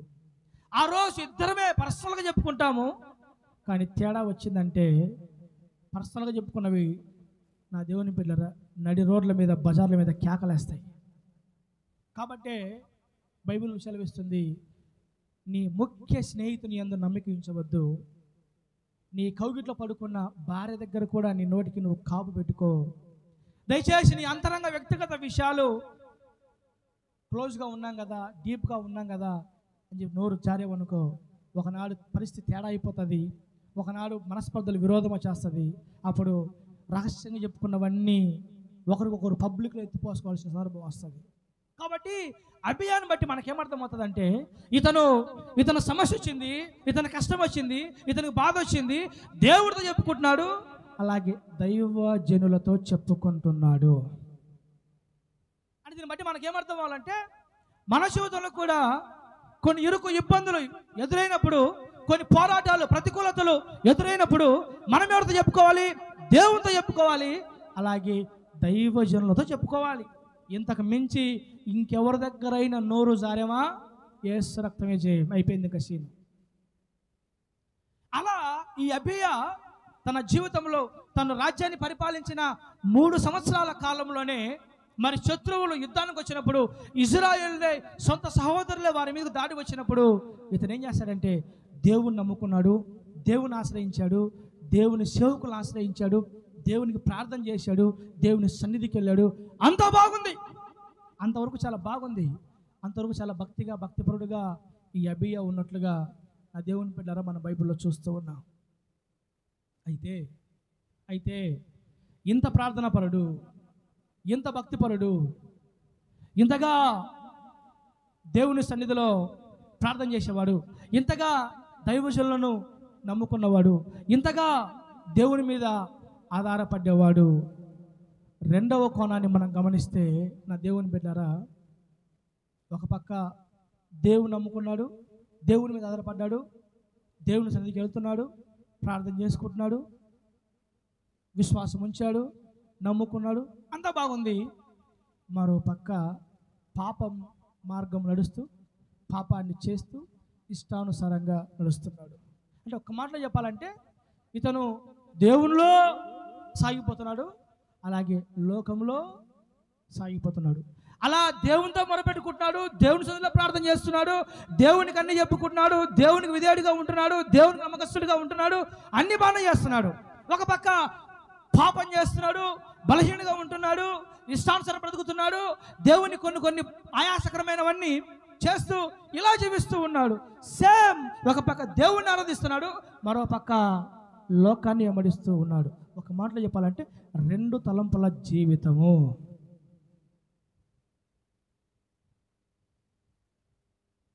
తన కష్టం వచ్చినప్పుడు, బాధ వచ్చినప్పుడు, ఇబ్బంది వచ్చినప్పుడు, మరి పోరాటం ఎదురైనప్పుడు అతను దేవుని మీద ఆధారపడడం ద్వారా, దేవుణ్ణి ఆనుకోవడం ద్వారా, దేవునికి ప్రార్థన చేయడం ద్వారా, దైవజనులను నమ్ముకోవడం ద్వారా చాలా దేవుడు గొప్ప కార్యం చేశాడు, అద్భుతం చేశాడు. దేవుడే అతని పక్షాన ఉండి దేవుడు అతనికి యుద్ధంలో విజయం ఇచ్చాడు, దేవుడు అతన్ని ఘనపరిచాడు. అయితే ఇంత మంచి భక్తిపరుడులో ఉన్న మరొక కోణం ఏంటంటే ఇతను పాపాన్ని విడిచిపెట్టలేదు, కొన్ని పొరపాట్లు విడిచిపెట్టలేదు, కొన్ని బలహీనతలు అతను జీవిస్తూ ఉన్నాడు. నా దేవుని బిడ్డలారా, కొన్ని విషయాల్లో దేవునికి ఆయాసకరమైన బ్రతుకు ఇతనిలో ఉంది. ఈ అబీయా గురించి నేనేం చెప్పాలనుకుంటానంటే, సేమ్ ఈనాడు క్రైస్తవులు ఎలా ఉన్నారో, ఆనాడు అబీయా ఎలా ఉన్నాడో, ఈనాడు క్రైస్తవులు కూడా అట్లాగే ఉన్నారు. ఎలా ఉన్నారు? దేవుని దగ్గరకు వస్తున్నారు, దేవునికి ప్రార్థిస్తున్నారు, దేవునితో మాట్లాడుతున్నారు, దేవుణ్ణి నమ్ముకున్నారు, దైవజనులను నమ్ముకున్నారు, అంత బాగుంది, భక్తిగా ఉంటున్నారు. అలాగే రెండవ కోణం, మరో కోణం గమనిస్తే ఇంకా కొన్ని బలహీనతలు వదిలిపెట్టలేదు, ఇంకా లోకాన్ని వెంబడించడం మానలేదు, ఇంకా విడిచిపెట్టాల్సినవి విడిచిపెట్టలేదు, ఇంకా మానుకోవాల్సినవి మానుకోలేదు, ఇంకా కొన్ని ఇష్టానుసారంగా జీవిస్తున్నారు, ఇంకా కొన్ని దేవునికి నచ్చని వాటిలో నేటి దినాన క్రైస్తవులు వెళ్ళిపోతున్నారు. ఒక మాటలో చెప్పాలంటే రెండు తలంపుల జీవితం. ఇటు దేవుడు కావాలి, ఇటు లోకము కావాలి, ఇటు దేవుని మార్గంలో వెళ్ళాలి, మరలా పాప సంబంధమైన మార్గంలో వెళ్ళాలి. ఇలా రెండు తలంపులతో నా దేవుని బిడ్డలారా అబీయా జీవించినట్లుగా మనం చూస్తూ ఉన్నాం. నాకేమనిపించింది అంటే, దేవుని కొరకు మనం ఎంత సాహసకార్యాలు చేసినా, దేవుని కొరకు మనం ఎన్ని యుద్ధాలు చేసినా, దేవుని కొరకు ఎంత పరాక్రమశాలమై మనం దేవుని కొరకు నిలబడినా, మన గుణం సరిలేకపోతే అన్ని వ్యర్థము. బైబిల్ రాయబడింది, గుణము లేని క్రియలు అన్ని వ్యర్థమే. మనం ఏవో చేస్తాం, దేవుని కోసం అది చేస్తాం, ఇది చేస్తాం, దేవుని అలా ఉంటాం, ఇలా ఉంటాం, భక్తి చేస్తాం, ప్రార్థన చేస్తాం, కానుకలు ఇస్తాం, దేవుని సన్నిధిలో ఏవేవో చేస్తాం. మనం దేవుడు అంటే ప్రేమ, దేవుడు అంటే ఇష్టం, దేవుడు అంటే మనకు చాలా ఇష్టం, దేవుడు అంటే మనకు చాలా అభిమానం, దేవుని కొరకు ఏదైనా చేస్తాం అనేంతగా మనం ముందుకు వస్తుంటాం. అయితే దేవుని బిడ్డలారా, దేవుని కొరకు ఎంత చేసినా, దేవుని కొరకు ఎంత ప్రయాసపడినా, దేవుని కొరకు ఎంత జీవించినా, మన ప్రవర్తన అనేది, మన గుణం అనేది సరి లేకపోతే గుణము లేని క్రియలు వ్యర్థము. ఇతను దేవుని మీద ఆధారపడుతున్నాడు, దేవునికి ప్రార్థన చేస్తున్నాడు, దైవజనుల మీద ఆధారపడుతున్నాడు, దైవజనులు చెప్పుకుంటున్నాడు, విశ్వాసం ఉంచాడు, నమ్మకం ఉంచాడు, అంత బాగానే ఉంది. కానీ ఇన్ని దేవుని కొరకు ఇతను చేసిన అతని జీవితంలో తన ప్రవర్తన సరిలేదు, తన గుణము సరిలేదు. బైబిల్ ఒక మాట రాయబడింది, నీవు దేవుని మందిరానికి పోవున్నప్పుడు నీ ప్రవర్తన జాగ్రత్తగా చూచుకొనుము. దైవభక్తి గలవారమని చెప్పుకున్న స్త్రీలు సత్క్రియల చేత తమ్మును తాము అలంకరించుకొనవలెను. మేము దైవభక్తి గలవారం, మేము దేవుని భక్తి గలవారం, మేము దేవుని నమ్ముకున్న వారం, మేము దేవుని నమ్మిన వారం అని చెప్పుకునేవారంట సత్క్రియల చేత తమ్మును తాము అలంకరించుకోవాలని దేవుని లేఖనం సెలవిస్తుంది. కాబట్టి నా దేవుని బిడ్డలారా, మన జీవితంలో మనం ఎంత దేవునికి ప్రార్థించినా, ఎంత మనం దేవుని మీద ఆధారపడ్డా, ఎంత మనం దేవుని మీద విశ్వాసం ఇచ్చినా, మన బ్రతుకు యాత్రలో మన ప్రవర్తన, మన గుణం అనేది సరిలేకపోతే ఖచ్చితంగా మనం విడబడతామని, దేవుని దగ్గర నుంచి సాక్షాత్ జీవితాన్ని మనం పొందుకోలేమని అభియాన్ని బట్టి మనకు అర్థమవుతుంది. అందుకే ప్రకటన గ్రంథంలో లవోదికీయ అనే సంఘంతో దేవుడు అంటున్నాడు. చిన్న మాట ఏంటి? ప్రకటన గ్రంథం 3వ అధ్యాయం, ప్రకటన 3:14 వచనం చదువుకుందాం. ప్రకటన గ్రంథం 3వ అధ్యాయం 14వ వచనం. లవోదికీయలో ఉన్న సంఘపు దూతకు ఇలాగు రాయము.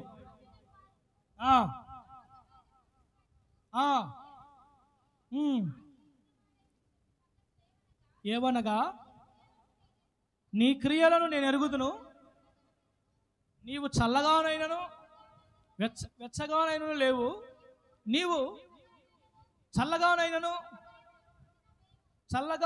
వెచ్చగానైనను ఉండిన మేలు.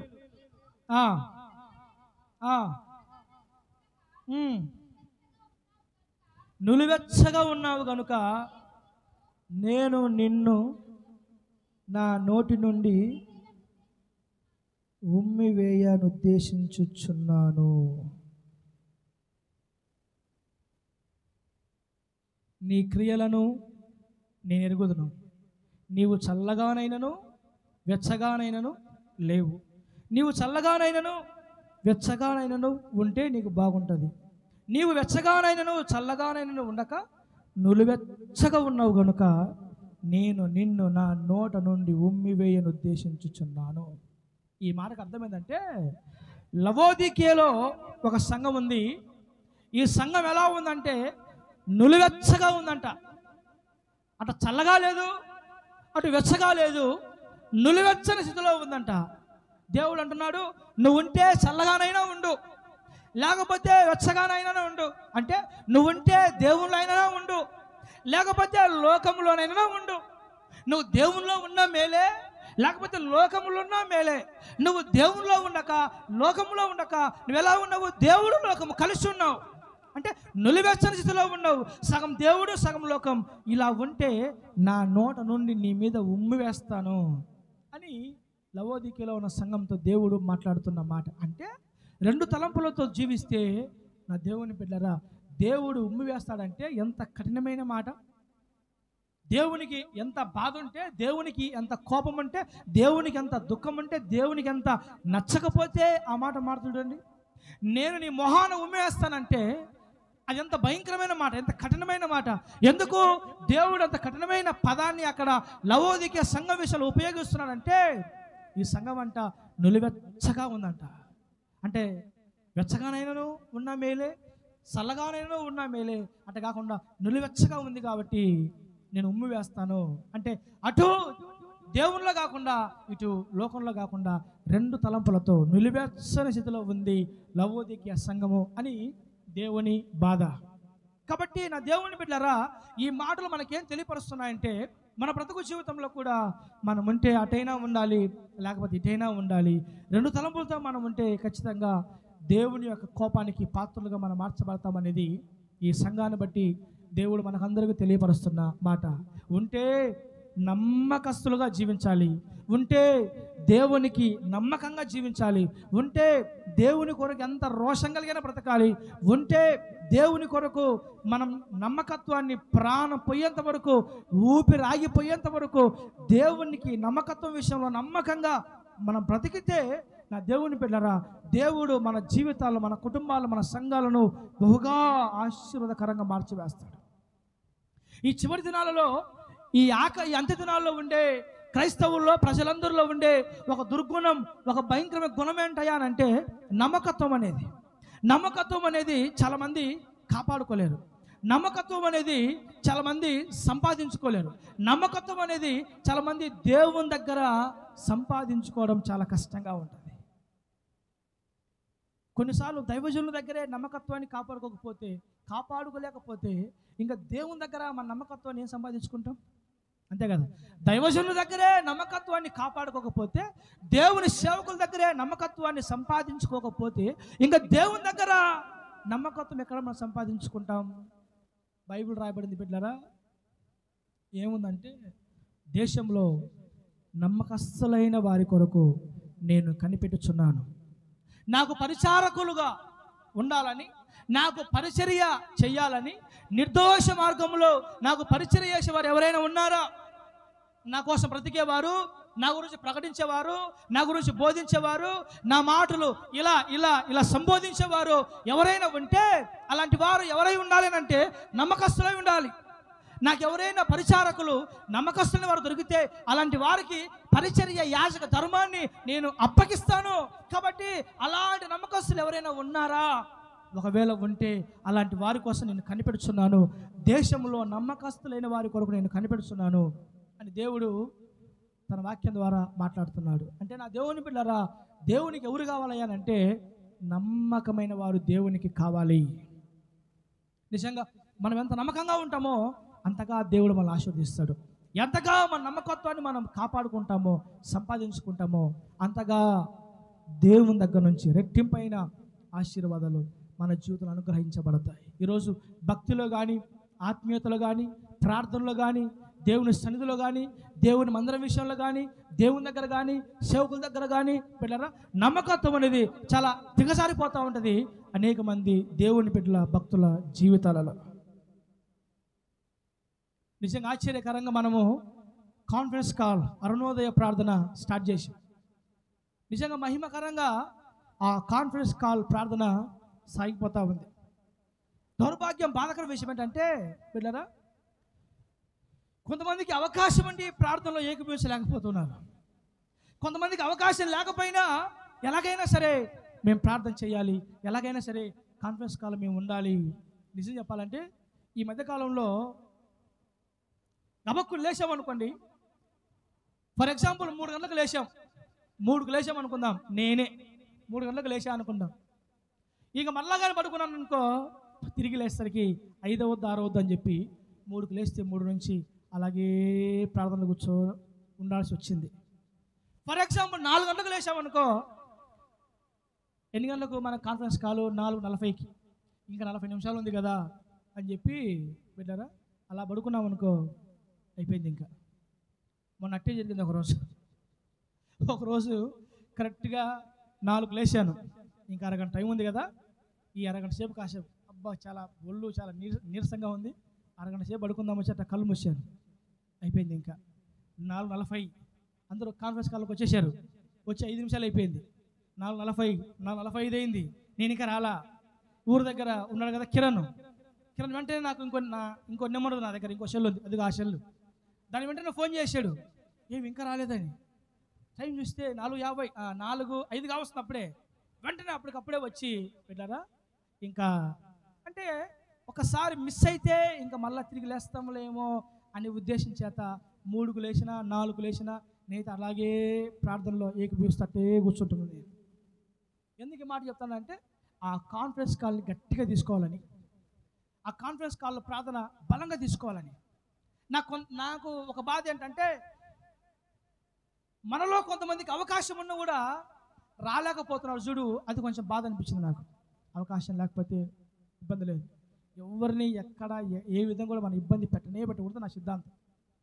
బిడ్డలారా, ఏదైనా భక్తి అనేది బలవంతంగా ఇష్టం లేని కాపురం, ఇష్టం లేని భక్తి ఎప్పటికీ సాగదు.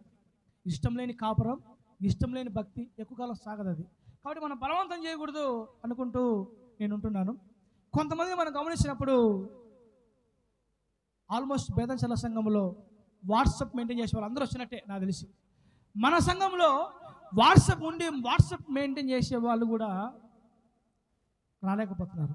నాకు విచిత్రం ఏం బాధ అంటే సాకులు చెప్తారమ్మా, ఆ సాకు నేను నోరు మూసేయాలి అంతే. ఇంకా నేను ఇంకా ఏమన్నా కదిలించా అంటే ఒక సాకు చెప్తే ఆ సాకుకు నా నోరు ముయ్యేస్తాను. ఇంకా నేను తిరిగి మాట్లాడదామంటే నాకు అవకాశం ఉండదు.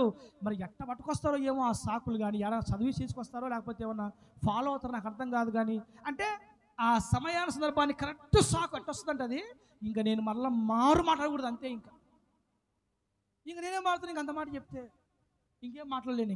అట్టా సాకులు చెప్పి నా నోరు ముప్పించేస్తారు. నేను అనుకుంటాను సర్లే ఏదైనా ఆసక్తి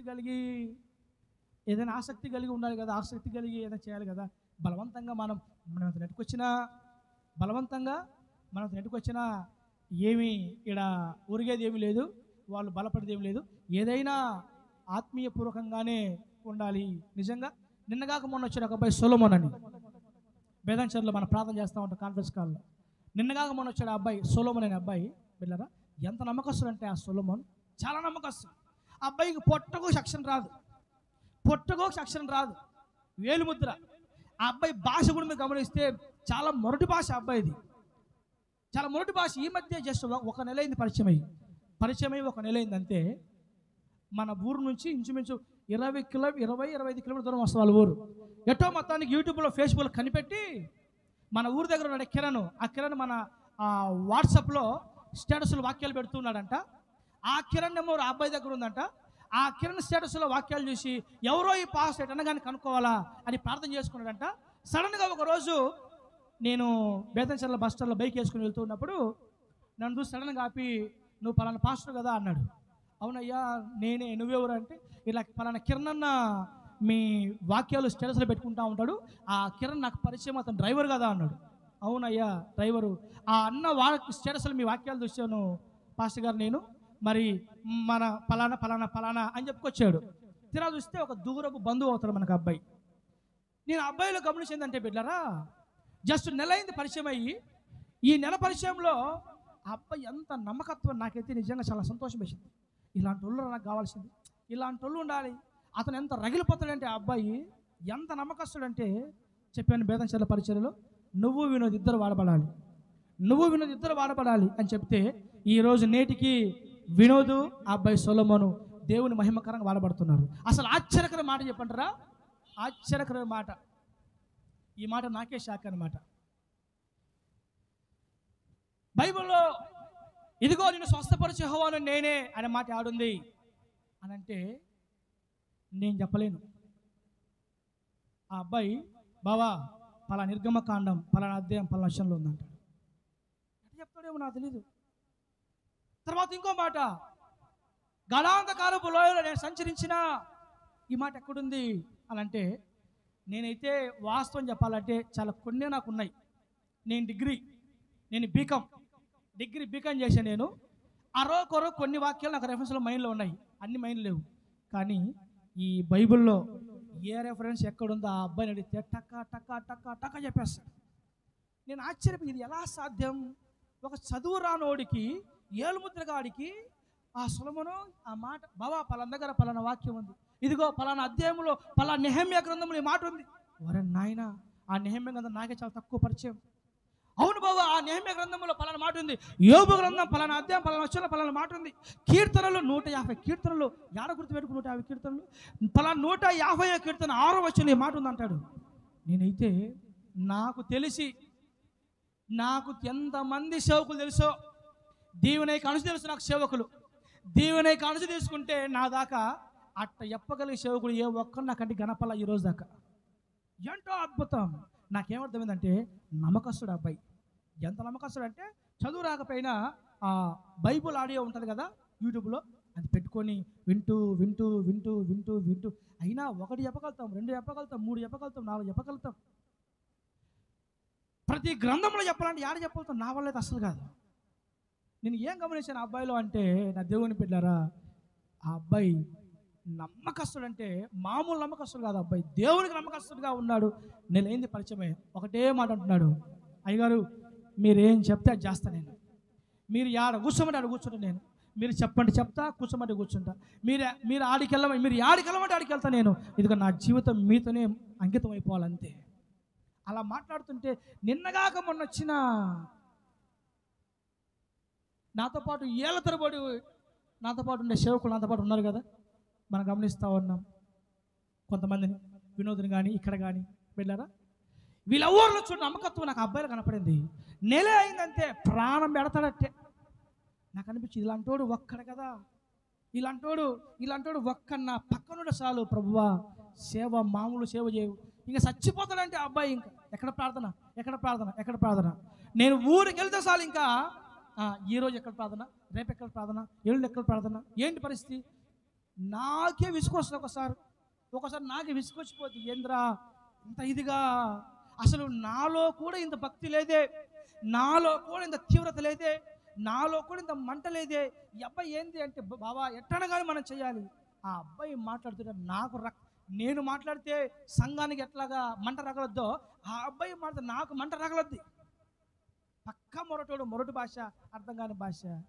ప్రార్థన చేస్తాను ప్రభువా, అలాంటి నమ్మకస్తులైనా ఈ చెత్త చెదరం నాకు వద్దు ప్రభువా. అలా నమ్మకస్తులు నాకు, అలాంటి ఒక్క నమ్మకస్తుడు చాలు ప్రభువా. ఆడో నమ్మకస్తుడు చాలు నాకు. నా సేవను హ్యాపీగా సాగిపోతుంది. ఇట్లా అపనమ్మకస్తుల్ని పక్కన పెట్టుకొని ఏం సాధిస్తాం నాయన? నాకు నమ్మకస్తులు, అలాంటి సొలొమోను లాంటి నమ్మకస్తులు 2 చాలు ప్రభువా అని ప్రార్థన చేస్తా ఉన్నా నేను. బిడ్డారా, కూలి పనులు చేసుకునే వాళ్ళు, పల్లెటూరులో పొలాల పనులు చేసుకునే వాళ్ళ ఊర్లో కాన్ఫరెన్స్ కాల్కి, వాళ్ళ ఊర్లో సిగ్నల్ ఉండదు అనమాట. శివన్న వాళ్ళ ఊర్లో కాన్ఫరెన్స్ కాల్కి సిగ్నల్ ఉండదు, టవర్ ఉండదు. వాళ్ళ ఊర్లో పక్కా పల్లెటూరు అది. అందుకని ఏం చేస్తాడు ఆ అబ్బాయి? వేగుజాం 4 గంటలకు లేచి ఆ ఊరు నుంచి ఇంచుమించు 10 కిలోమీటర్ కలిగిన ఒక స్కూల్, గవర్నమెంట్ స్కూల్ ఉంటే ఆ నుంచి గవర్నమెంట్ స్కూల్కి వచ్చి అక్కడ ఆ స్కూల్ మీద పైన కూర్చొని 4 రకాలతో వచ్చి కూర్చోంటాడంట. ఎప్పుడెప్పుడు కాన్ఫరెన్స్ కాల్లో ప్రార్థన చేయాలా, ఎప్పుడెప్పుడు కాన్ఫరెన్స్ కాల్ వస్తుందా ప్రార్థన చేయాలా. ఫస్ట్ రోజు టవర్ సిగ్నల్ అందట్లేదు అని గమనించి ఆ ఊరు నుంచి ఏమంత అవసరం వచ్చింది అబ్బాయికి చెప్పు? మన సంఘ సభ్యుడా ఏది ఈ మధ్య పరిచయం అయ్యాడు. ఏమంత అవసరం వచ్చింది అబ్బాయికి? వాళ్ళ ఊరు దగ్గర నుండి తెల్లవారుజామున 4 గంటలకు వేసి ఎక్కడో స్కూల్ దగ్గరకు వచ్చి ఆ స్కూల్ మీద పైన కూర్చొని అక్కడ కనిపెట్టుకుంటాడంట. ఎప్పుడెప్పుడు టైం వద్దా, ఎప్పుడెప్పుడు కాన్ఫరెన్స్ కాల్లో ఈకిపోద్దాం. నాకు సిగ్గేసింది కొంతమందిని బట్టి, నాకు మనల్లో కొంతమంది సిగ్గేసింది. నాకు చూసి వరే వాడిని చూసి నేర్చుకోవాలరా నిజంగా. ఆ అబ్బాయిని చూసి నేర్చుకోవాలి నిజంగా చెప్పాలంటే. ఎక్కడో టవర్ లేదు, సిగ్నల్ లేని ప్లేస్లో ఉండి కూడా ప్రార్థన చేయాలి, కాన్ఫరెన్స్ కాల్లో ఏకీభవించాలి, నేను కూడా ప్రార్థన చేయాలి, నా వంతు బాధ్యత భారం ఉండాలి కనుక భారభరితమైన ఆత్మగలవాడై నమ్మకస్తుడై దేవునికి సేవకుడికి నమ్మకస్తుడై ఎక్కడో ఇల్లు, ఎక్కడో ఊరు, ఎక్కడో స్కూలు, అలాంటిది వేకుజామునే 4 గంటల సమయంలో పరిగెత్తుకుంటూ వచ్చి అక్కడికి వచ్చి కాన్ఫరెన్స్ కాల్లో పాల్గొని మళ్ళీ ఇంటికి వెళ్ళి పనులకు వెళ్ళిపోతున్నాడంట అబ్బాయి. చాలా సంతోషం వేసింది. నిజం చెప్తున్నా, అలాంటి బిడ్డలు 2 చాలు నాకు. నెల్లూరులో 1 చాలు, బేదంచల్లో 1 చాలు. అలాంటి 2 చాలు. సేవ నమ్మకంగా, నాకు దిగులేలే అసలు. నాకు ఏ దిగులు లేదు, ఇంకా నాకు హ్యాపీగా ప్రశాంతంగా సేవ సాగిపోతుంది. బిడ్డలు మీరు కూడా ప్రార్థన చేయండి. సొలొమోను లాంటి నమ్మకస్తుడు అన్నకు పక్కన ఉండాలి ప్రభువా. అపనమ్మకస్తులు వద్దు, ఈ చెత్త చెదరం వద్దు ప్రభువా. సొలొమోను లాంటి నమ్మకస్తులు అన్న పక్కన ఉండాలి ప్రభువా అని మీరు ప్రార్థనలు జ్ఞాపం చేసుకుని పెట్టారు. అలా ఆ కాన్ఫరెన్స్ కాల్లో నేను గమనించాను. ఆ అబ్బాయి వ్యక్తిగత జీవితాన్ని పరిశీలించినప్పుడు నాకు అనిపించింది, ఎంత నమ్మకస్తుడు ఈ అబ్బాయి. చదువు రానివాడు, ఏలుముద్రగాడు. నా దేవుని బిడ్డలు ఒక ఆశ్చర్యం అబ్బాయిని చేస్తే. నిజంగా నేను ఎవరికైనా వాక్యాలు చెప్తే వాళ్ళకి మంట రగిలితే ఆ అబ్బాయి మాట నాకు మంట రగిలిపోద్ది. అంటే నాలో కూడా లేదు ఆ తీవ్రత, ఆ అబ్బాయిలు చూసా అనమాట. అలాంటి నమ్మకస్తులు దేవుడు వదిలిపెడతాడా? కాబట్టి మన జీవితంలో మనం ఏం తెలుసుకోవాలి అని అంటే నమ్మకత్వం. ప్రాణమైన కూడా దేవునికి దైవజనులకి నమ్మకత్వం సంపాదించుకోవాలి పెట్టారు మనం. అలా నమ్మకత్వం దేవుడు ఒకరు చూడాలి కానీ, చూస్తే కానీ అప్పుడే దేవుని యొక్క మహా గొప్ప కార్యాలు కుటుంబాల్లో, సంఘాల్లో జరిగించబడతాయి. అపవిత్రుల 2 తలంపుల జీవితం, సగం అటు సగం ఇటు, సగం లోకం సగం దేవుడు, సగం లోకాశ సగం దైవాశ, ఇలా 2 తలంపులమైన జీవితాలతో కొనసాగిపోతుంది. ఎంతకాలం బ్రతికినా, ఎన్ని ఏళ్ళు బ్రతికినా, ఎన్ని సంవత్సరాలు జీవించినా, ఎంతకాలం కొనసాగినా నా దేవుని బిడ్డలారా, సంఘమైన, సేవైన, కుటుంబమైన, జీవితమైన, భక్తి అయినా ఏది కూడా ఇంచు కూడా ముందుకు సాగదు. అదే ఒకే నమ్మకత్వం, ఒకే మాట, ఒకే దైవత్వం, ఒకే ఆశ, ఒకే భారం, ఒకే బాధ్యత, ఒకే ఆత్మ సంబంధమైన తీవ్రత గల వారమై నమ్మకత్వం మీద దేవుని కొరకు నమ్మకంగా సాగిపోతుంటే దేవుని కార్యాలు మన జీవితంలో ఖచ్చితంగా చూడగలుగుతాము. ఈ అభియాన వ్యక్తి భక్తుడే అయినా, ప్రార్థనా పరుడే అయినా, ఇతను 2 తలంపులతో నమ్మకత్వాన్ని కాపాడుకోలేకుండా 2 తలంపులతో బ్రతికేవాడిగా ఉన్నాడు. అందుకే రాయబడింది, దేవుని కోసం ఎంత చేసినా, ఏం చేసినా గుణం, క్యారెక్టర్, ప్రవర్తన అనేది చాలా ఇంపార్టెంట్. ఒకసారి మన ప్రవర్తన తప్పిపోతే, ఒకసారి మన గుణం తప్పిపోతే, ఒకసారి మన క్యారెక్టర్ మిస్ అయిపోతే మరలా దాన్ని సంపాదించుకోవాలంటే చాలా ఏళ్ళు పడుతుంది బిడ్డలారా. చెడ్డ పేరు తెచ్చుకోవడానికి జస్ట్ ఒక సెకండ్ పట్టదు కదా. చెడ్డ పేరు సంపాదించుకోవడం ఒక సెకండ్ పట్టదు. అదే మంచి పేరు సంపాదించుకోవాలంటే, అదే సాక్ష్యం సంపాదించుకోవాలంటే, అదే నమ్మకత్వం సంపాదించుకోవాలంటే ఎన్నో ఏళ్ళు పడుతుంది. ఈ అభి అనే వ్యక్తి భక్తిపరుడుగా, ప్రార్థనపరుడుగా, దేవుని మీద ఆధారపడ్డవాడుగా, విశ్వాసవంతుడిగా, ప్రార్థన చేసేవాడిగా కనపడుతున్నప్పటికీ కూడా ఇతను నామకార్థ క్రైస్తవుడిగా, నామకార్థ భక్తుడిగా, నామకార్థ దేవుని బిడ్డగా, నామకార్థమైన వాడిగా తన జీవితాన్ని కొనసాగిస్తూ ఉన్నాడు. ఇశ్రాయేలీయులు ఐగుప్తులో నుంచి కానానుకు ప్రయాణం చేస్తారు కదా. ఇశ్రాయేలు ఐగుప్తులో ఉన్నప్పుడు ఈ మోషే ఐగుప్తు దేశానికి వెళ్ళి, ఫరో ఇదిగో నా ప్రజలను నువ్వు విడిపించు, నా దేవుడు సెలవిచ్చాడు, మేము పలానా కానాను దేశానికి వెళ్ళాలి, పలానా వాగ్దాన దేశానికి మేము వెళ్ళాలి, మా దేవుణ్ణి ఆరాధించుకోవాలి, మా దేవుణ్ణి పూజించాలి, మా దేవుణ్ణి సేవించాలి, కాబట్టి నువ్వేం చేస్తావంటే మా ప్రజలను విడిపించు అని మోషే అహరోనులు ఫరోతో మాట్లాడతారు. ఫరోతో మాట్లాడితే ఈ ఫరో ఏం చేస్తాడంటే దేవుని బిడ్డలారా, ఇతను వదిలిపెట్టాడు, ఇతను విడిచిపెట్టాడు, ఇతను వారిని పంపించాడు. పంపించకపోతే 10 అద్భుత కార్యాలు ఐగుప్తు దేశంలో దేవుడు మోషే ద్వారా జరిగిస్తాడు. జరిగించిన తర్వాత అప్పుడు ఇంచుమించు 10 సూచక్రియలు జరిగితే అప్పుడు ఫరో ఒప్పించబడి, ఫరో దేవుడు చేసిన కార్యాలకు భయపడిపోయి ఐగుప్తులో 430 సంవత్సరాలు బానిస బ్రతుకులో ఉన్న ఇజ్రాయెల్ ప్రజలని పంపించడానికి మోషేకి ఫరో అనుమతిస్తాడు. అయితే ఈ ఫరో ఇజ్రాయేలు పంపిస్తూ మోషేతో ఒక మాట అంటాడు. ఏమంటాడంటే, అయ్యా మోషే మీరు వెళ్ళండి, మీరు మీ ప్రజలు వెళ్ళండి, మీ దేవుణ్ణి ఆరాధించుకోండి, మీ దేవుణ్ణి సేవించండి, మీ దేవుణ్ణి పూజించండి, మీ దేవుణ్ణి కొనియాడండి. అయితే మీరేం చేస్తారంటే మీరు ఏమైనా చేయండి, మీ దేవుణ్ణి ఆరాధించండి, మీ దేవుని సేవించండి, మీ దేవుని పూజించండి, మీ దేవుని నమ్ముకోండి, మీ దేవునికి బలు అర్పించండి, ఏమైనా చేయండి. అయితే నన్ను విడిచి దూరం పోవద్దు, నన్ను విడిచిపెట్టి మీరు దూరం పోవద్దు. మీరేం చేస్తారంటే మీ దేవుని ఆరాధించి, మీ దేవుని సేవించి, మీ దేవుని దగ్గరికి వెళ్ళి మరలా మీరు నా దగ్గరికి రండి, మీరు మరలా నాతో ఉండండి, నన్ను విడిచి దూరం పోవద్దు. మీరు చేయండి, మీరు పాటలు పాడండి, ప్రార్థన చేయండి, భక్తి చేయండి, ఆరాధించండి, అన్నీ చేయండి, కానీ నన్ను మాత్రం వదిలిపెట్టి దూరం పోవద్దు, మీరు నాతో కూడా టచ్లో ఉండండి అని ఫరో ఇజ్రాయెల్ ప్రజల గురించి మోషేతో మాట్లాడుతున్నాడు. అంటే ఈ ఫరో ఉద్దేశం ఏంటి, కాన్సెప్ట్ ఏంటి? మీ దేవుణ్ణి పూజించుకోండి, మీ దేవుణ్ణి ఆరాధించండి, మీ దేవుని దగ్గరికి వెళ్ళండి, మీ దేవుని మాటలు వినండి, అన్నీ చేయండి, కానీ నాతో కూడా టచ్లో ఉండండి. సినిమాలు కూడా చూడండి, సీరియల్ కూడా చూడండి, డ్యాన్సులు కూడా చూడండి, సినిమా హాల్లకు కూడా వెళ్ళండి, మరి పాపం కూడా చేయండి, ఇష్టానుసారంగా బ్రతకండి, అన్నీ చేయండి, చర్చికి వెళ్ళండి. మళ్ళీ చర్చికి వెళ్ళకుంటారేమో పాస్టర్ గారు ఫీల్ అవుతాడు. మళ్ళీ ఫరో మాట్లాడుతున్నమాట మోషేతో, చర్చికి వెళ్ళకుండా ఉంటారేమో పాస్టర్ ఫీల్ అవుతాడు, ఇదిగో దేవుణ్ణి ఆరాధించకుండా ఉంటారేమో మీ దేవుడు ఫీల్ అవుతాడు. వెళ్ళండి, మీ దేవుని దగ్గరికి వెళ్ళండి, చర్చికి వెళ్ళండి, ఆరాధించండి, అయితే దూరం ఒక నా దగ్గర కూడా రండి, నన్ను కూడా అనుసరించండి, నన్ను కూడా ఫాలో అవ్వండి, నాకు నచ్చింది కూడా మీరు బ్రతకండి అని ఫరో ఇజ్రాయెల్ ప్రజల గురించి మోషేకి సలహా ఇస్తున్నాడు. సలహా ఈ రోజుల్లో కూడా ఫరో సైతాన్ గాడే. ఆనాడు ఫరో సాతానుకు సాదృశ్యంగా ఉన్నాడు, ఈరోజు సైతాన్ గాడు కూడా సేమ్ ప్రజలని అన్ని చేయనిస్తాడు, ప్రార్థన చేయనిస్తాడు, చర్చికి వెళ్ళనిస్తాడు, భక్తి చేయనిస్తాడు, అన్నీ చేస్తాడు, కానీ మరలా సాతాను గాడు లాగుతూ ఉంటాడు, ప్రజలని లాగుతూ ఉంటాడు. దీన్ని ఏమంటారంటే 2 తలంపుల జీవితం, 2 తలంపుల జీవితం. ఇంకా బాగా చెప్పాలంటే నామకార్థమైన జీవితం. దేవుడు అంటే నువ్వు ఉంటే అటైనా ఉండు, లేకపోతే ఇటైనా ఉండు, లవోదికలో ఉన్న సంగమా నువ్వు చల్లగానైనా ఉండు, లేదా వెచ్చగానైనా ఉండు.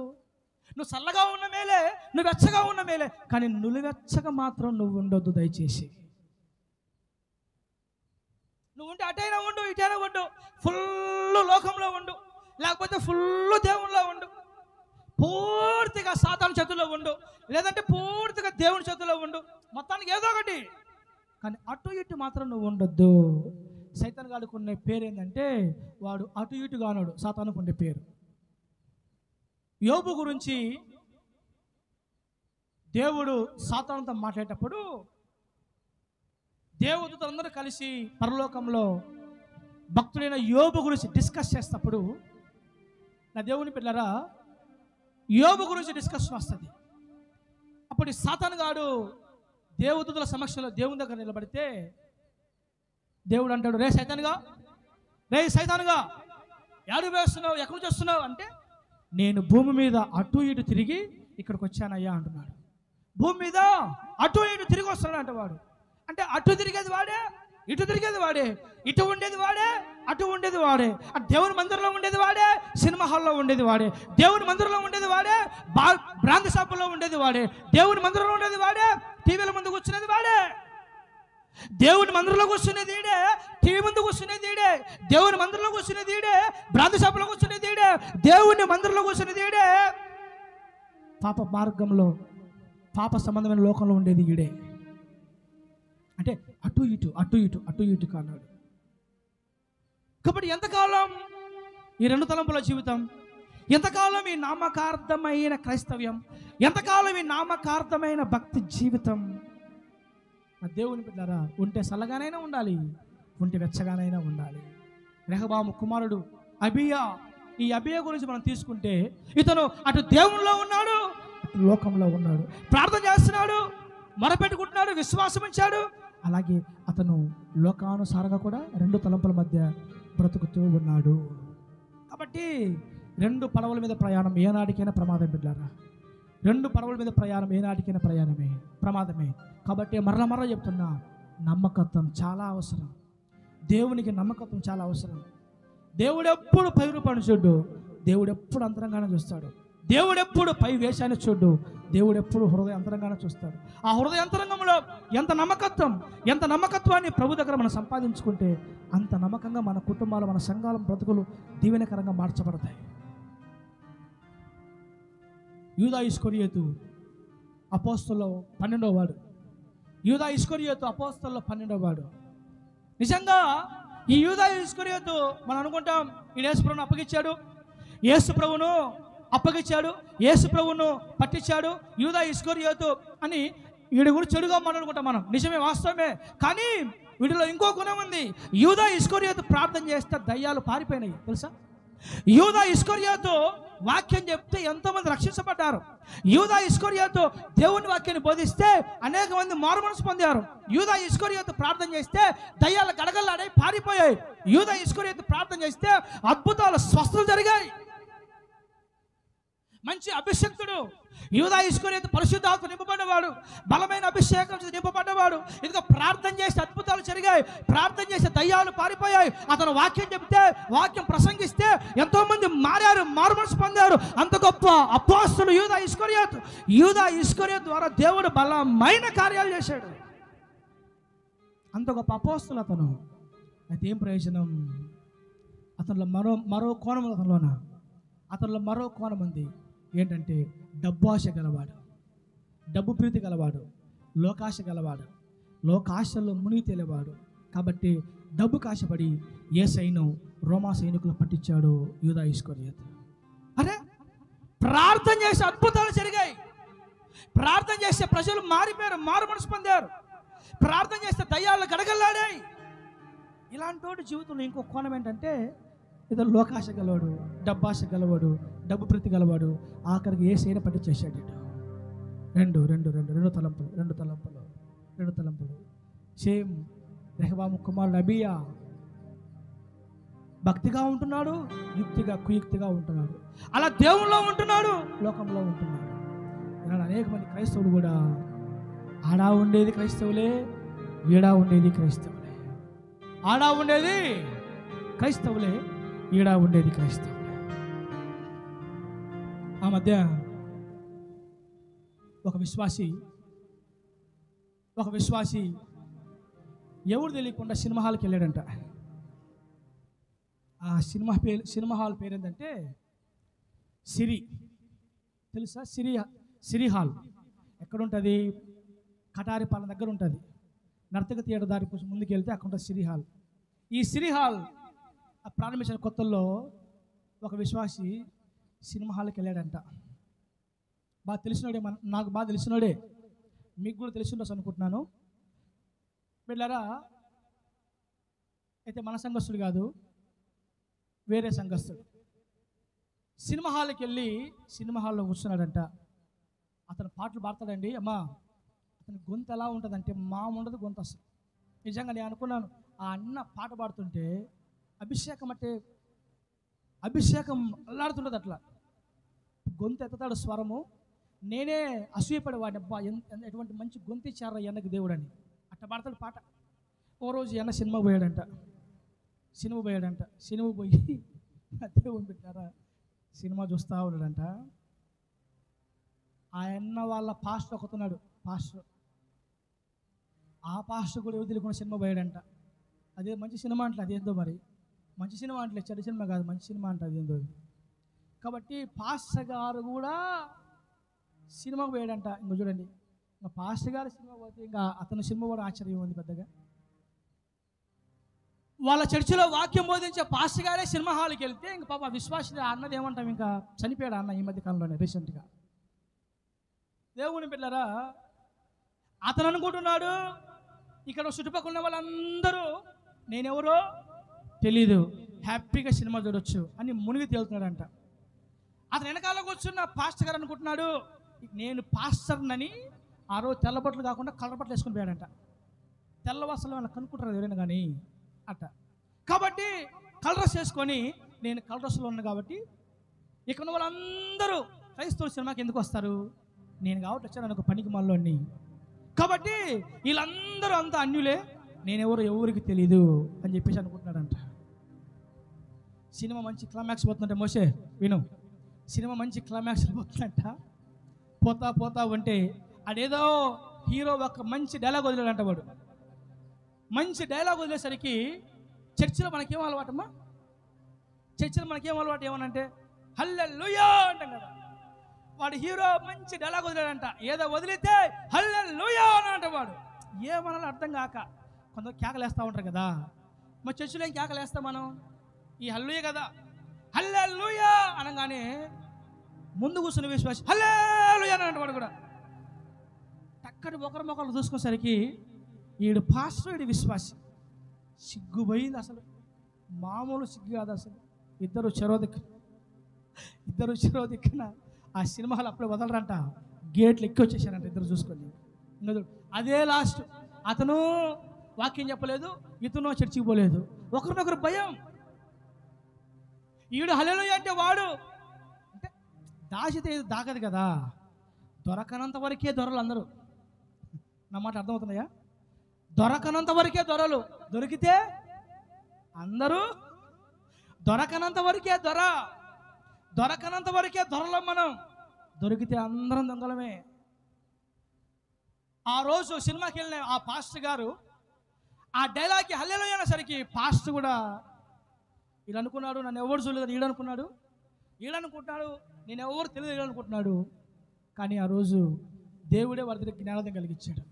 నేను ఎందుకు ఈ మాటలు చెప్తానంటే, రెండు రకాల తలంపులు, అటు ఇటు కాని జీవితం. ఉంటే అట్టైనా ఉండు, లేకపోతే దేవుడు అంటాడు ఉంటే అట్టే ఉండు, పూర్తిగా ఇబ్బంది లేదు. లేకపోతే ఇటే ఉండు, పూర్తిగా దేవుళ్ళలో ఉండు, హ్యాపీయే. పూర్తిగా లోకంలో ఉండు, హ్యాపీయే, ఇబ్బంది లేదు. కానీ రెండు తలంపులతో అటు ఇటు కాని జీవితం ఎప్పటికైనా ప్రమాదమే. నా మాటలు ముగిస్తున్నాను. అబియా అనే వ్యక్తి రెండు రకాల తలంపులు కలిగిన వ్యక్తి. అబియా అనే వ్యక్తి సగం దేవుడు సగం లోకాన్ని కోరుకునే వ్యక్తి. అబియా వాళ్ళ తాతగారైన దావీదు దేవుని హృదయానుసారుడు, దేవునికి రోషం కలిగి నమ్మకంగా భక్తి చేసినాడు, దేవుని కొరకు పరాక్రమ కాలం జరిగించినాడు దావీదు మహారాజు. దావీదు మునిమనుడు అబియా. అలాంటి భక్తి, అలాంటి ఆత్మీయత ఏమీ లేదు పిల్ల. కాబట్టి అతని జీవితం విషాదకరంగా ముగించబడింది. అందరి రాజులు కొన్ని ఏళ్ళు రాజ్య పరిపాలన చేస్తే అబియా మాత్రం 3 సంవత్సరాల రాజ్యాన్ని పరిపాలన చేశాడు. కారణం ఏంటంటే అతనిలో ఉన్న స్థిరత్వం లేని గుణం, అతనిలో ఉన్న అపనమ్మకత్వం, అతనిలో ఉన్న రెండు తలంపుల జీవితం, అతనిలో ఉన్న దేవునికి అయాసపడిన గుణం. ఒక పక్క దేవుడు అంటాడు, ఒక పక్క లోకం అంటాడు. ఒక పక్క దేవుని కార్యాలు, మరొక పక్క శరీర సంబంధమైన.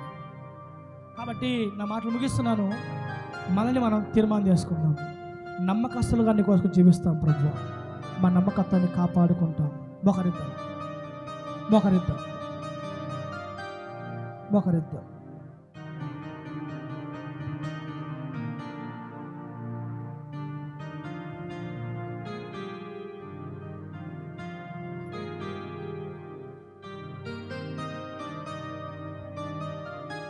మోకరిద్దాం.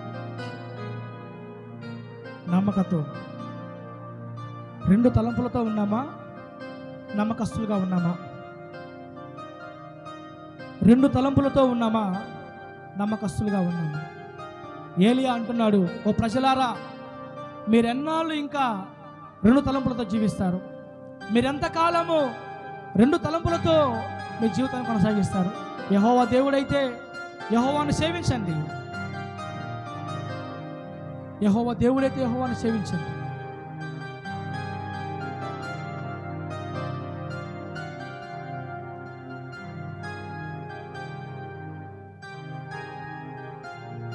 దేవుడు ఎప్పుడు కూడా పైరూపాన్ని చూడ్డు. దేవుడు ఎప్పుడు కూడా అంతరంగం చూస్తాడు. దేవుడు ఎప్పుడు కూడా పైరూపాన్ని చూడ్డు. దేవుడు ఎప్పుడు అంతరంగానే చూస్తాడు దేవుడు. కాబట్టి మన అంతరంగం సరిచేయబడాలి ఈరోజు. మన ఆత్మ సరిచేయబడాలి ఈరోజు. మనం ఒక తీర్మానం చేయాలి ఈరోజు. ప్రభువా, మేమైతే రెండు తలంపులతో మేము ఉండము నాయన. మేము ఒకే మాట, ఒకే భక్తి, ఒకే ఆత్మీయత,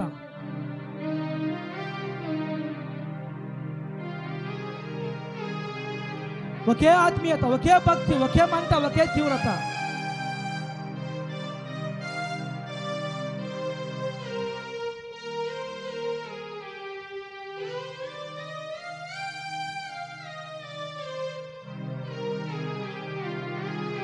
అబీయా రెండు తలంపులతో బ్రతికినవాడు. సగం దేవుడు, సగం లోకం. మన పరిస్థితి ఏంటి? సగం దేవుడు, సగం లోకం అంటున్నామా?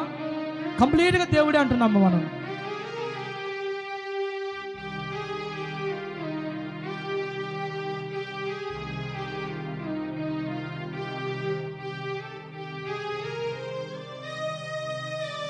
ప్రార్థన చేద్దాం, ప్రార్థన చేద్దాం.